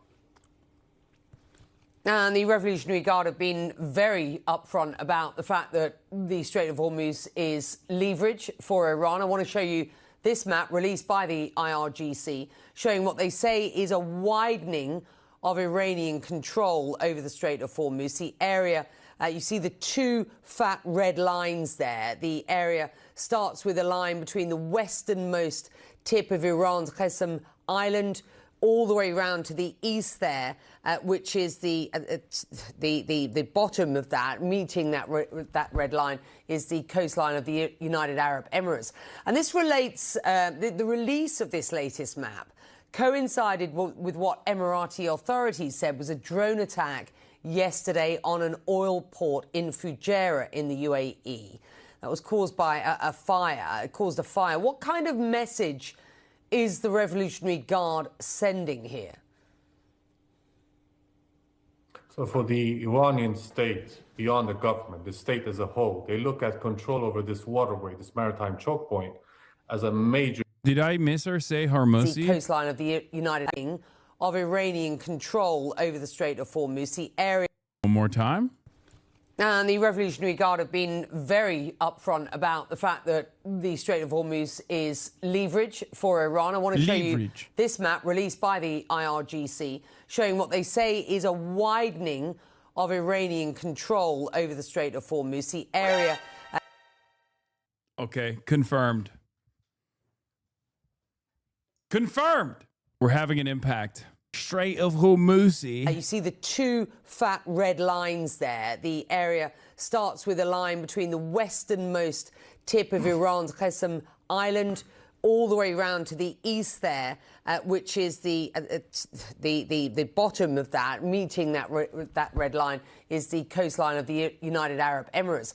And this relates, the release of this latest map coincided with what Emirati authorities said was a drone attack yesterday on an oil port in Fujairah in the UAE. That was caused by a fire. It caused a fire. What kind of message is the Revolutionary Guard sending here? I wonder what the message is. So for the Iranian state, beyond the government, the state as a whole, they look at control over this waterway, this maritime choke point, as a major source of leverage in any kind of negotiation. They're not going to go ahead and just give up that leverage, especially in the middle of talks with Trump. If you look at those two thick red lines, there are two very interesting aspects to them and where they're situated. Number one, they want to make sure that Fujairah, this coastal kind of port of the UAE, is not going to be used the way it currently has to bypass the Strait of Hormuz. That's number one. Number two, the U.S. military has gone out and tried to tell shippers and tried to tell insurers that we can try to help guide you through Hormuz, but using a different channel. If you look at the map, very close to the Omani coast. How do I rewind stream to hear it again? Oh, great question. The Piker Broadcasting Service allows you to rewind as long as you subscribe. The People's Broadcasting Service, the Piker Broadcasting Service, for you the people, by you the people. Thank you. PBS, Piker Broadcasting Service, People's Broadcasting Service, is sponsored by you the people and is always for you the people. For tomorrow's news today, if you subscribe or are lucky enough to get gifted a sub by Closed Presents, thank you for the 20 gifted, on a desktop. Yo, it's Pipes. Thank you for the 10 gifted. On a desktop. Beula Jr. with a 10 gifted. There's no ads on the Piker Broadcasting Service. Like I've said time and time again, the only thing you get on the Piker, the only way to support the show and to support independent media is by subscribing for $6 a month with a regular subscription or for free with a Twitch Prime. Find Your Socks. Jen Lime, thank you for the 25. Find Your Socks, thank you for the 20. Butterstains, thank you for the 5. Gifted. Subs. Holy moly. For some reason, my friend is having a tough time figuring out why the Saudis pulled out of Live Golf. That's the funniest way to try to understand, geopolitical incidents taking shape in the Strait of Hormuz by being like, I'm a big fan of Live Golf. I don't understand why the Saudis pulled out. It's the more I talk to normies, though, the more I realize like people are unbelievably oblivious to what the fuck is going on around the planet. Okay. Butterstains, Find Your Socks, Jen Lime, Barry Balls, thank you for the 10 gifted. Harmuzzi 91, thank you for the 10 gifted. Sarah Lynn Games, thank you for the 5 gifted. And the Ham 88, thank you for the 50. 50 bomb. Yeah. Sarah Lynn Games. Sarah Lynn of the Bulwark is in the chat. So by drawing this thick red line, what Iran is trying to say is it doesn't matter if you sail next to Oman or next to our coast. You're not going to sail through this waterway without coordination with us beforehand whatsoever. So we've seen already, we have some sources telling us, for instance, that there have been talks between Iran and South Korea about passage, but Iran wants some kind of toll. Fascinating. All right.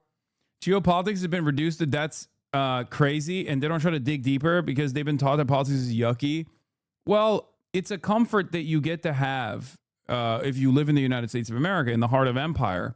The only impact that you ever feel is if, gas prices are going up. And even then, you can delude yourself into thinking that there's other reasons for why that's taking place.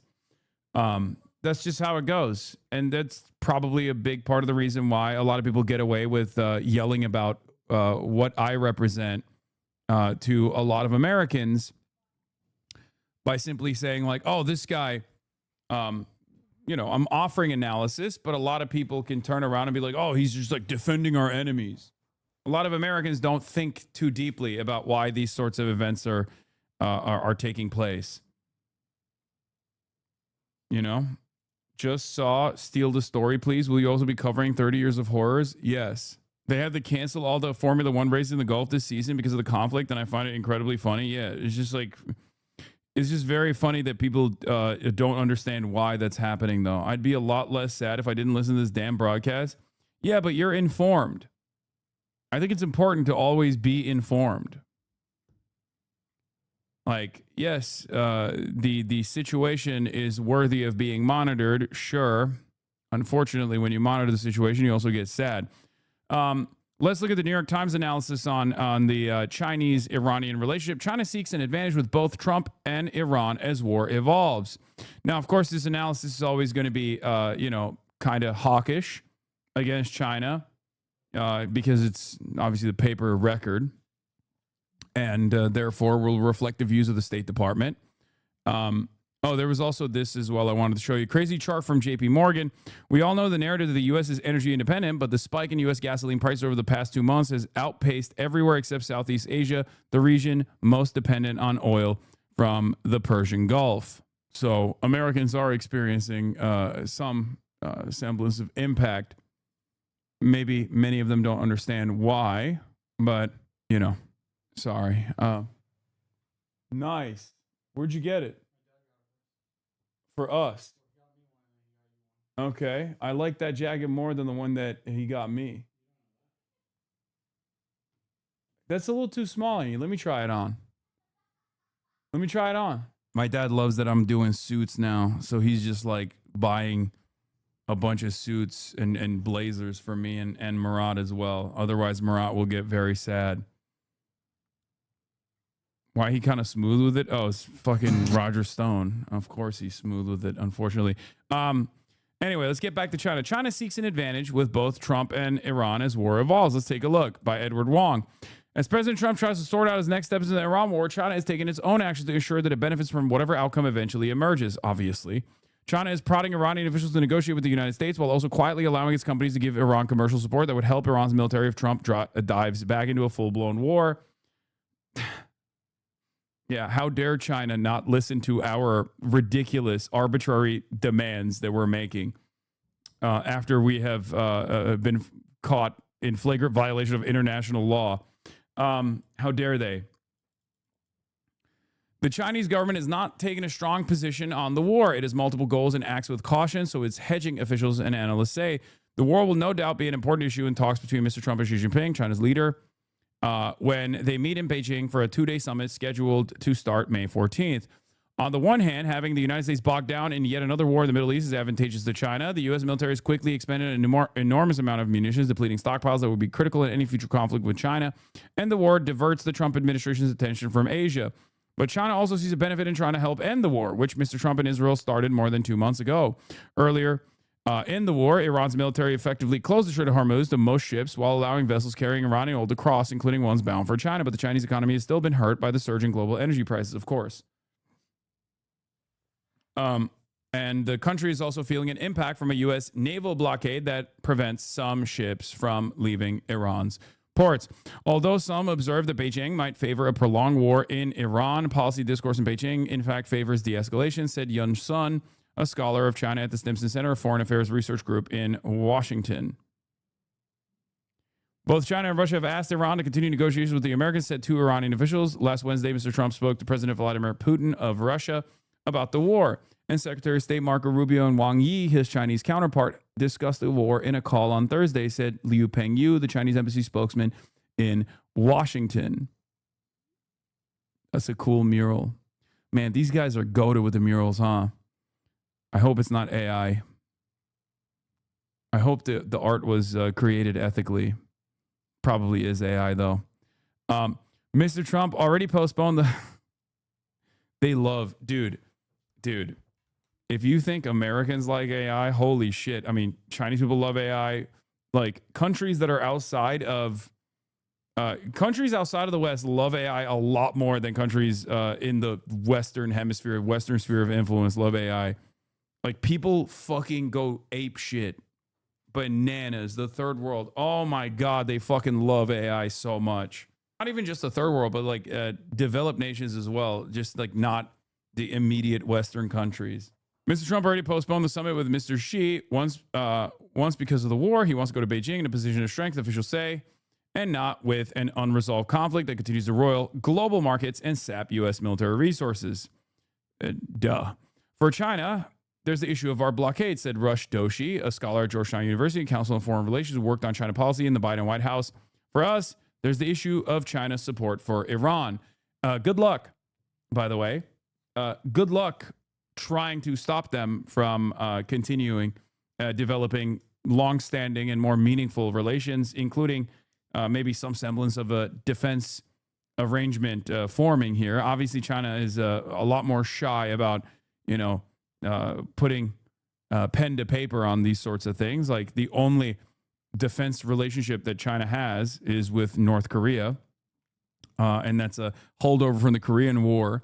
Outside of that, they don't have any like official defense relationships, not even with the country of Pakistan, which many have called China's own Israel. Okay. I Googled you. Why is the first thing that comes up is that you're a dog zapper and not your extensive media career? Hassan wearing a suit is such a lame attempt to be professional, so maybe people will take his opinion seriously and forget he's a dog zapping terrorist supporter. More zaps. That's right. It's not even working anymore. What the fuck? What the fuck? It's crazy. How dare you? You might have covered this previously, but China has straight up open claw parties, which is so fucking nuts to me. Yeah, China loves AI. They do. They really love AI. Yes, I'm one of the funniest things that haters do is like they don't realize how unhinged and unbelievably parasocial they sound.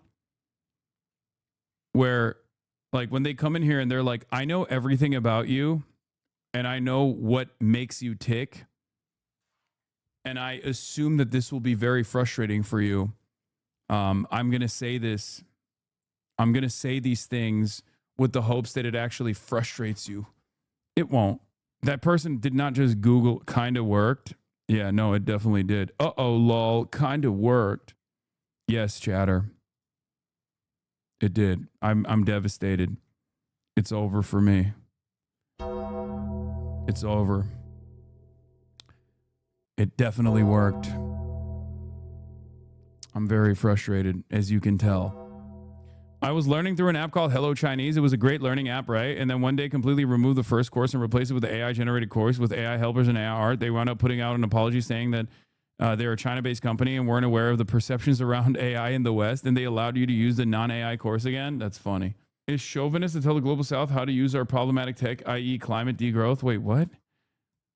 I personally don't like AI. It's just, that's it. That's my own assessment. Okay. Oh yeah. I said me and Kaya on Twitter and all the fucking people that are like, no, you're not supposed to be in on the joke.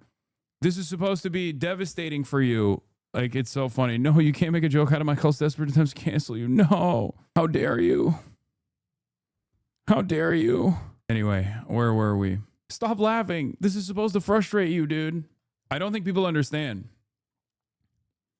I've been getting called a terrorist for 2 years prior to being called a dog zapper. Okay? It's a downgrade. You went from calling me a terrorist to calling me a dog zapper, a dog shocker. It is an unbelievable downgrade. It's not. It's okay. Neither is correct. Not for white women. Whatever. Yeah, an upgrade from the Gucci shirt, though. Yeah, Gucci shirt enjoyer. Where were we? Let's continue.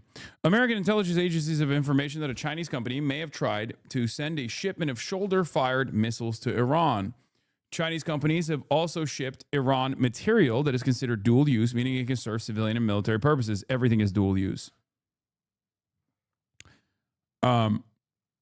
Literally, everything can be considered dual use. Okay, and after the U.S. Navy blockade started last month, Marines found material on an Iranian-flagged ship that Mr. Trump said was not very nice and perhaps a gift from China. I was a little surprised, but because I have a very good relationship and I thought I had an understanding with President Xi, he told CNBC, but that's all right. That's the way war goes, right? That came a week after Mr. Trump told Fox News that he had written a letter to Mr. Xi asking him not to send weapons to Iran. He said Mr. Xi wrote him a letter back saying that essentially he's not doing that. What does that even mean, essentially? Again, we can't know if what Trump is saying is correct because Trump is the least reliable narrator of events. But, we can only judge America's actions against China, right? And America's actions against China have not been so aggressive since Liberation Day, weirdly enough. Mr. Trump's apparent nonchalance was another sign of his drive to keep his summit with Mr. Xi on track. Months ago, Mr. Trump and top aides had intended to focus on tariffs and a potential trade agreement in talks with Mr. Xi, but now discussions over the Iran war could overshadow that. Officials in Beijing are holding off serious pressure on Iran until there's a direct ask from President Trump, said Miss Yun, who conducted interviews in the Chinese capital recently. Because officials want to amplify positive relations with the United States, they might take seriously any ask that Mr. Trump makes of China on Iran, she said. This is, for me, that's the only thing that I think has any weight, okay? Like, the Chinese side leaning into whatever concessions or whatever demands America has in an effort to cut a specific deal for themselves. This is not just the New York Times' estimation, is what I'm saying. Mr. Liu, the spokesman for the Chinese embassy, said in a statement that keeping the area safe and stable, ensuring unimpeded passage serves the common interest of the international community. He criticized the U.S. naval blockade as a dangerous and irresponsible move. He did not mention the Iranian military's attacks on ships that Iran had not granted safe passage. Mr. Liu added that the pressing priority is to prevent, by all means, a relapse in fighting.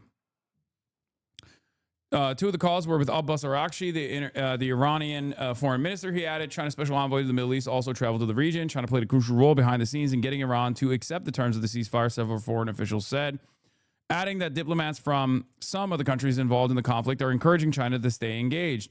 Like other officials interviewed for this article, they spoke on the condition of anonymity to describe a sensitive diplomacy. As for Chinese shipments to Iran, Mr. Liu said, we handled the export of military products prudently and responsibly and strictly controlled the export of dual-use articles. In Iran, officials in the Islamic Revolutionary Guard Corps are talking about the possibility of growing their ties to China after the war to get the type of military aid that the Chinese officials have given Pakistan over many years, said Ali Vaez, the director of the Iran project at the International Crisis Group. Maybe.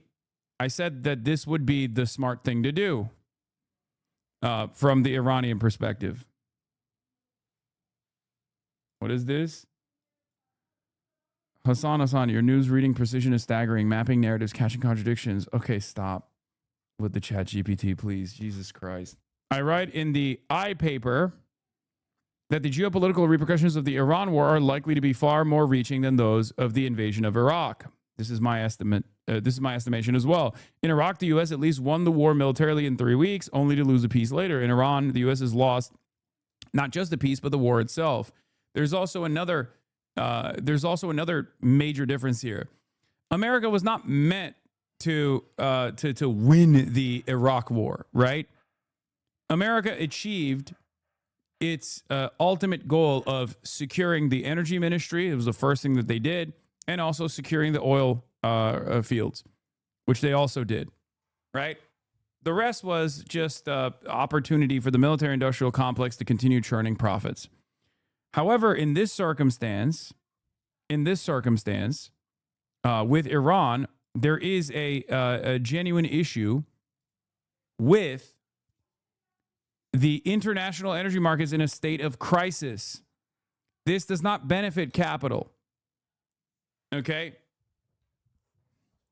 The invasion of Iran and securing longstanding military defense contracts was beneficial for American capital, and it didn't have a genuine.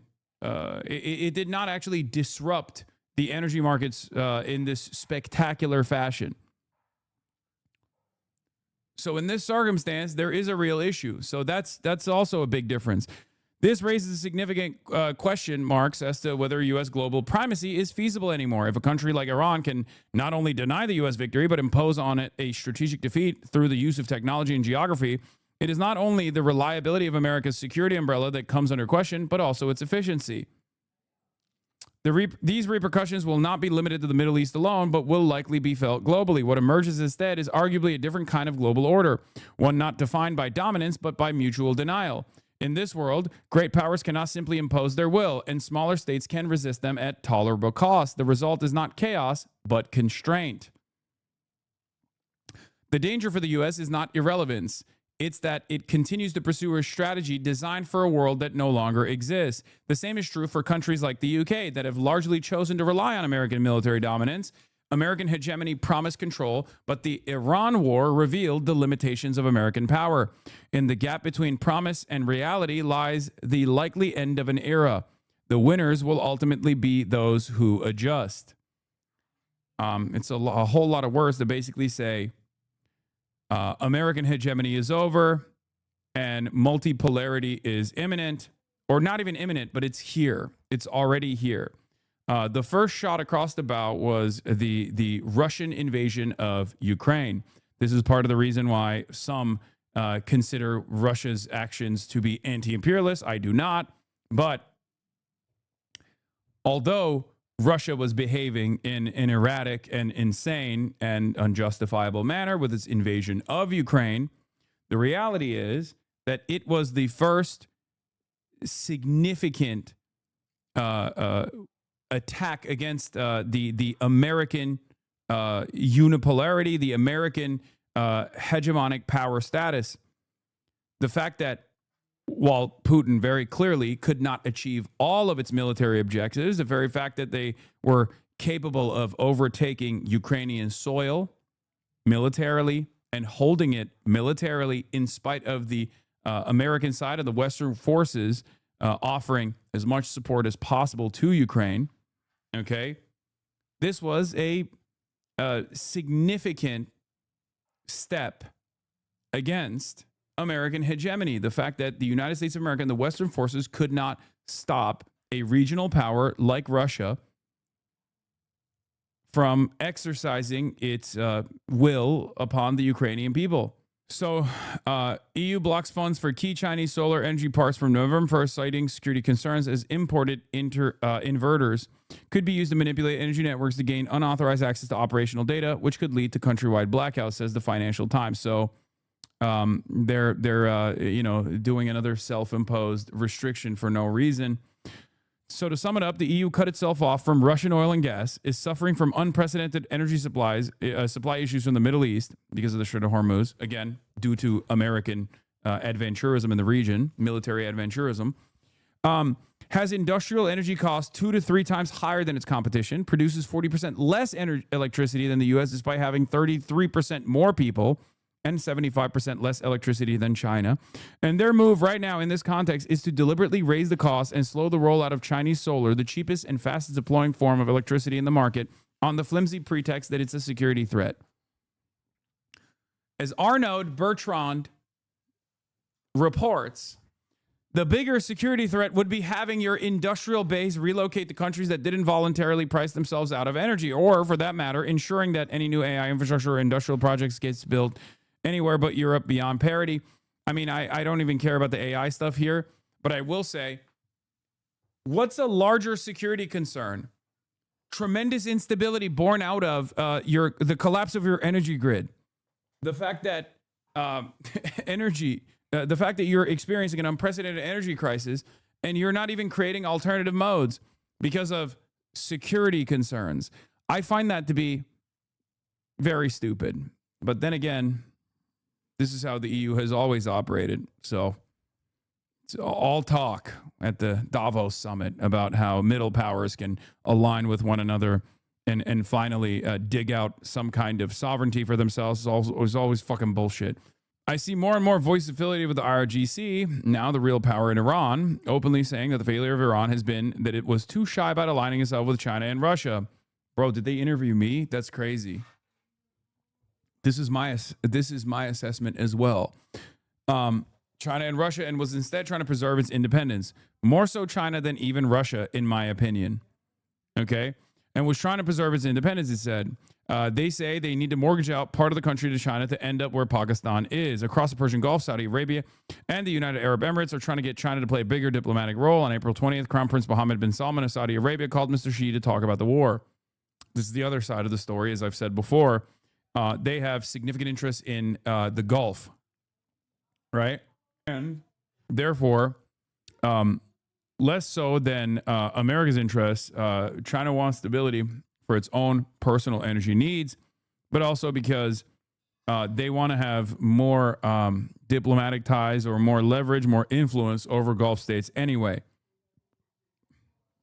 During the war, Saudi Arabia asked China to press Iran to refrain from attacking the kingdom, a Saudi official said. Did China actually stop Iran from attacking Saudi Arabia? No. In 2023, China helped finalize the diplomatic opening between Iran and Saudi Arabia after those countries had talked about further engagement for years. China is seen in Riyadh as a vested party in relations between Saudi Arabia and Iran, the Saudi official said. Pakistan Zindabad, which has hosted one round of U.S.-Iran peace talks, is also relying on China to help push negotiations forward.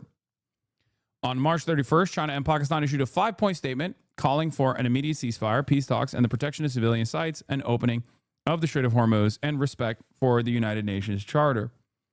On April 8th, Prime Minister Shehbaz Sharif of Pakistan thanked 5 countries in a social media post for their help in sealing the ceasefire deal. China was at the top of the list. Of course it was. China gave a public show of support for Iran that same week by joining Russia in vetoing a UN resolution that would have allowed for multinational military action to force Iran to open the strait. Behind the scenes, China told Iran it should show flexibility and agree to a ceasefire, Iranian officials said. However, some analysts argue China's appetite for expanding its diplomatic role in the Middle East is probably limited. Beijing's priorities are more practical, said Ryan Haas, a former career diplomat and the White House national security official, now at the Brookings Institution. They want reliable access to energy inputs and secure markets for their exports. They do not want to accept another region's security challenges as their own problems. You know, this is a pretty fair shake. Overall, I think. I don't see anything too offensive in the article that's like totally ridiculous. Anyway, Trita also has some choice words for Mark Carney. Remember when Carney said this in Davos? Keep this paragraph in mind when you read what he said today about Iran and the UAE and his silence when Iran was being attacked. We knew the story of the international rule-based order was partially false, that the strongest would exempt themselves when convenient, that trade rules were enforced asymmetrically, and we knew that international law applied with varying rigor depending on the identity of the accused or the victim. Yeah. Canada strongly condemns the unprovoked missile and drone attacks launched by Iran against the United Arab Emirates. We stand in solidarity with Mohammed bin Zayed and the people of the United Arab Emirates and commend the efforts made to protect civilians and civilian infrastructure. Canada reiterates its call for de-escalation and diplomacy in the region. Canada is very interesting because on the one hand, what is this? Mark Carney won a majority government last night, and because you will remain in power until 2029, you might as well use some of that time to watch this clip of Hassan's speech at UBC. He tries to be American for some weird reason. Okay, I'm not gonna go through my speech again. But Mark Carney, all talk, no action. Mark Carney, all talk, no show. Okay. Despite, same with obviously the European Union and the leadership in places like Germany. Here is Germany's Chancellor Merz continuing to demand Iran must come to the negotiating table. It must stop playing for time. It must no longer take the region and the entire world hostage. Its military nuclear program must be ended completely and forever, and there must be no further strikes against Israel and our partners in the region. Für immer beendet werden. This comes after America threatened to pull troops or said are pulling troops from are pulling troops from Germany, 5,000 NATO troops. And that was, of course, because Merz had an honest moment where he said Iran is humiliating the United States of America. Despite having remarkably little involvement in the issue one way or another, EU politicians keep giving these strange lectures and ultimatums seemingly just out of habit, says Mortaza Hussein. It's not out of habit. They're doing this to try to get America to no longer yell at them. Arnie's so funny. And as what is this? Oh, I know what this is. We'll discuss later. We are an energy superpower, third largest oil producer, fourth largest natural gas, largest hydro renewable base. We're committed to addressing climate change while providing reliable, affordable energy to our citizens and partners.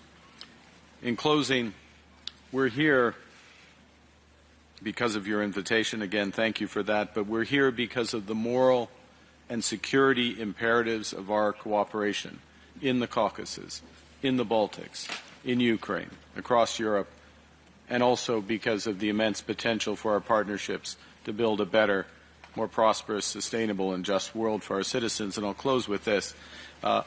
It's my strong personal view that as the international order will be rebuilt, but it will be rebuilt out of Europe. And so I'm very appreciative of this.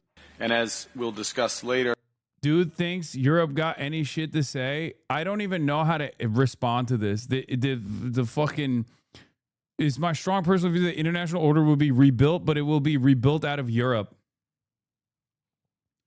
Sure, bud. Yeah, definitely. New AIPAC email. They're scared shitless. I know. They're making sure Zach doesn't become prime minister. Smear campaign starting to work. Check the graph. Yeah, I saw that. I saw. We'll get to that in a second. Let's get to Abdul El Sayed real quick. Two things I want to talk about with Abdul El Sayed. In a fundraising email, AIPAC calls the views of Graham Plattner and Abdul El Sayed a direct threat to the U.S.-Israeli relationship. A contribution right now to defend Haley Stevens and Susan Collins will send a clear message that we will not let extremists rewrite the future of this relationship. Fantastic. Abdul, of course, responded and said, I'm Abdul El Sayed and I endorse this message. Okay. At this point, I feel like AIPAC has given up on trying to be tactical or covert, and they don't realize that they are a tremendous funding boon to candidates that they put in the crosshairs like this. So,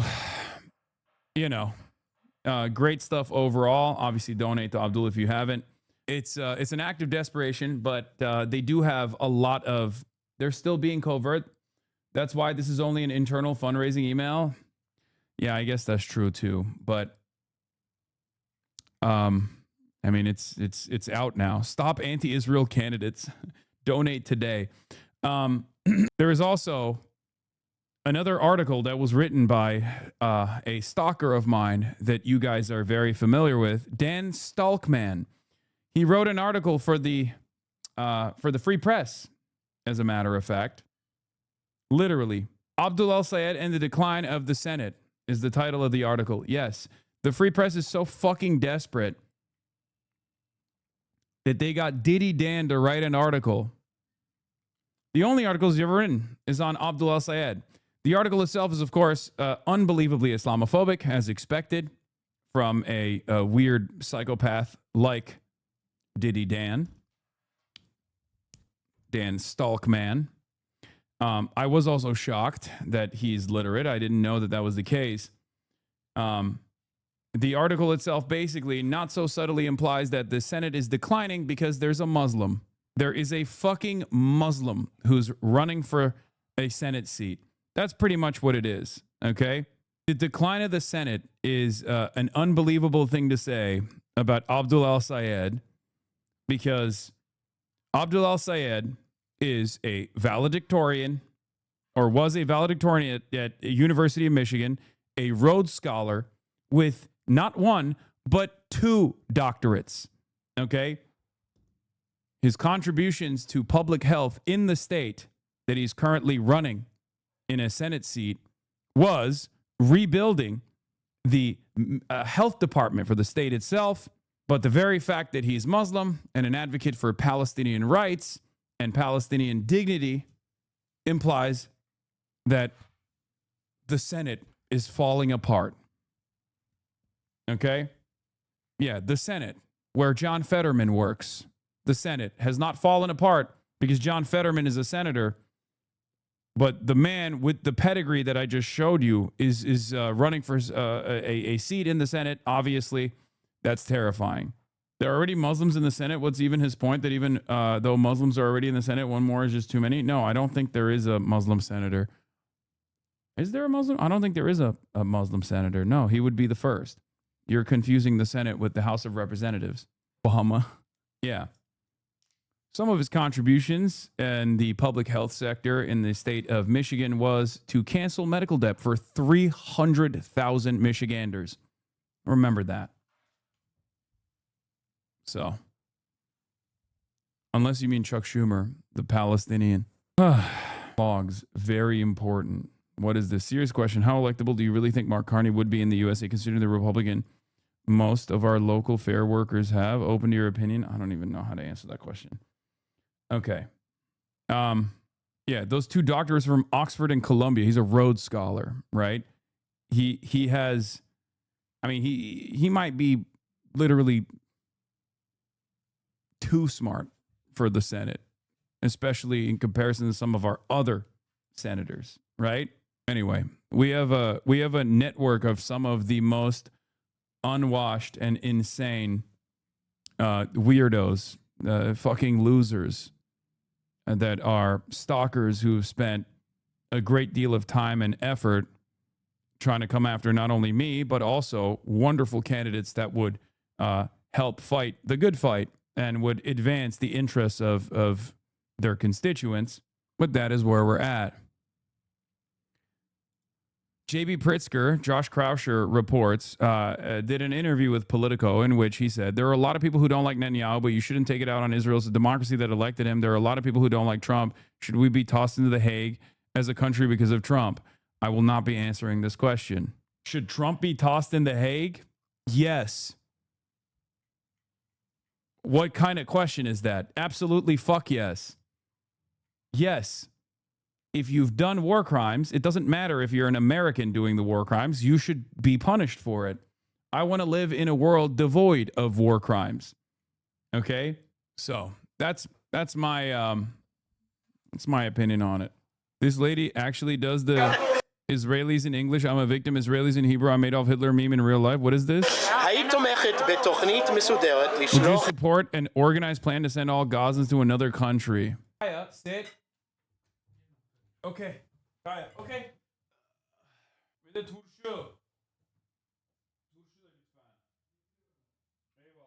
Of course the jacket comes off for the food. What did you think? If you want me to answer this in English, I would be more than happy to answer. Go for it. The people from Gaza came over and destroyed us all on October 7th. Not only the people that they hurt physically, they hurt everybody's heart, all the Jews all over the world. And for this, I would send them as far as possible, one-way ticket, never come back. Thank you so much.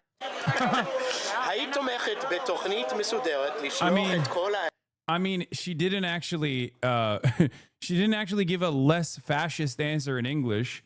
Let's be real. It was still a pretty fascist answer. It's just that she hammed up the victimhood narrative in English a little bit more. That's all it is. She said they should burn in Hebrew. I mean, it was more Nazi-like in Hebrew always. She didn't phrase the concentration camp in English. She said death camps in Hebrew. My point was, even in English, even in the English setting, it was still kind of fucked up. There needs to be a conversation about whether there's a perception of unsafety or actual unsafety in Jewish communities. After this week, do you think this is still a matter for debate? Well, the full quote is that I said both are unacceptable. And anti-Semitism and Jewish safety is not some abstract concept for me. In fact, in the last 6 weeks alone, 2 people have actually been arrested in relation to anti-Semitic actions towards me. And yesterday, the Times newspaper published a vile anti-Semitic cartoon, which we've asked them to apologise for. Now, I don't believe that we make Jewish safety any better by escalating tensions. I think it's really important we recognise how scary it is at the moment for so many communities. We saw 3 people stabbed this week on Wednesday, 1 Muslim man and 2 Jewish men. And I think it's important that we all work as leaders to de-escalate tensions, to bring communities together, recognise the work of interfaith groups and also non-faith groups as well. That is a nicely political answer, but it's not the answer to the question I asked you. You said that there needs to be a conversation about whether there is a perception of unsafety or... What the fuck? Again, he's Jewish. I genuinely thought, and I was mistaken on this, I will recognize it. I thought, given that Zach Polanski is Jewish himself, that this line of attack would be not as successful, given the time frame that we're in, given the attitude from the broader public on the issue of Israel and like all of the anti-Semitism allegations like losing its weight a little bit in the Western world especially. I truly thought that this line of attack that was very successful against Corbyn would not be so successful against Zach Polanski. I was a little wrong. Turns out non-Jews are very comfortable yelling at a Jewish man about being a bad Jew for not being sufficiently supportive of the nation state of Israel. Actual unsafety in Jewish communities. Let me ask you again, do you still think that is a matter for debate? As I say... Is it a matter for a conversation? Or do you accept that actually there's not a perception, there is actual unsafety? Well, I think the conversation is rolling out right now. I definitely think there's unsafety for Jewish people, and I never said there wasn't. I said both were unacceptable. No, what you said is there needs to be a conversation. I looked at your words. Right. Which suggests that you think that there's a choice and that perhaps some people might be thinking that there's a problem, but there isn't really a problem. So you're telling me this morning that's not in question. You accept that there is actual unsafety, and that's what's going to be tackled. What I said was spot on. There are times when Jewish people, including myself, are actively unsafe. That's clearly very true, and it's always been true. There's also times where we hear marches, Palestinian marches, that I, as a Jewish person, walk on, where Jewish people say that makes them feel unsafe. Now, I don't think that actually makes them unsafe, clearly, because I'm a Jewish person who is on that march. So I think it's about having a conversation about how do we ensure that Jewish people are safe and Jewish people feel safe at times when they may perceive themselves to be unsafe. Oh, that's interesting. So these marches where many Jewish people, frankly, most Jewish people that you or I would meet, say that they feel it makes them unsafe. Let me put a thought experiment to you. Imagine you are talking to Shlomi Rand or Norman Shine, the 2 men who were stabbed in Golders Green. How do you persuade them that what happened to them was somehow kind of in their imaginations? I mean, you've got to be... What the fuck? Bro, that is insane. That's not the argument, man. The question would be like, first of all, the idea that like these stabbing victims have anything to do with like fucking pro-Palestinian marches is already bullshit. You have to tackle the issue at the root here. But he's taking it one step further and he's like claiming that Zach Polanski is saying that anti-Semitism is made up. I really hope that he doesn't get hit with the fucking Corbyn ray where he's like too nice for his own good. Like in this situation, you should probably be a little bit more aggressive and be like, dog, are you Jewish? I'm Jewish. I'm telling you, I've been victim of anti-Semitic hate crimes. And obviously, Jewish safety is important for me, for my family. I'm Jewish. I don't know if you know this. I'm Jewish, okay? Guess what? I also am firmly committed to the emancipation of Palestinians that have been victim to a genocide. These two views are not at odds with one another. No matter how hard you guys try to slam a comfortable narrative that justifies mass state repression. Be clear about this. You can't have it both ways. Either there is something real here, or you're saying that some Jewish people are not making it up, but they're imagining something that is real that isn't real. Trevor, that's an outrageous distortion of what I just said. No, I'm kind of repeating what you've just said, what you said earlier in the week, and what you've just said to me, actually. If people are stabbed, then that is clearly unsafe. It's beyond unsafe. It's outrageous and it's horrific, the attack that happened. We should not and must not pit people facing physical violence against people's freedom of speech and ability to march in relation to a genocide in Palestine. The person who is conflating anti-Semitism and criticism of the Israeli government is Benjamin Netanyahu. No, let's not get onto that. I asked you about the feelings of the Jewish community in this country. Of which I'm one of them. Almost nothing to do with what you just started to go on to. And you seem still unsure. No, you just don't like the actual issue. Because it's not favorable to your position. Oh my God, I'm so mad. Oh my God, I'm so fucking mad. I can't stand British media. Oh my God. Oh my God. Oh my God. Zach, you're Jewish. Just fucking be like, I'm a Jew. You're not. What the fuck are you talking about? I feel like this is... We need to simplify this shit. You know what I mean? He should just lean into that. He doesn't, it doesn't work. Whether you believe Jews in Britain are unsafe, or whether you think actually it's not as bad as some people are making it out. That's not what I said at all, and that's not what I said last week. I said there are people who are unsafe, Jewish people, and that's clearly true. There are also people who feel like the marches are hate marches. I'm saying as a Jewish person who marches with many Jewish people against the occupation in Palestine, when people say that makes them feel unsafe, that's a distortion of what the march is. Okay, so you would reject the Macpherson inquiry, Stephen Lawrence inquiry definition of a hate crime as a crime, an incident where either the victim or anybody else who happens to be there perceives it to be crime motivated by hatred, because there are thousands and thousands of... No, that's not the conversation. The inquiry is going to happen, and the investigation should obviously continue. We should figure out exactly what was the motivating factor. The problem here is disingenuously tying that back to the pro-Palestinian movement. Oh my God, the UK media. Oh my God. What a fucking unbearable, bad faith, pro-suppression of free speech, pro-suppression of free speech narrative that they're developing here. Damn, this guy's good.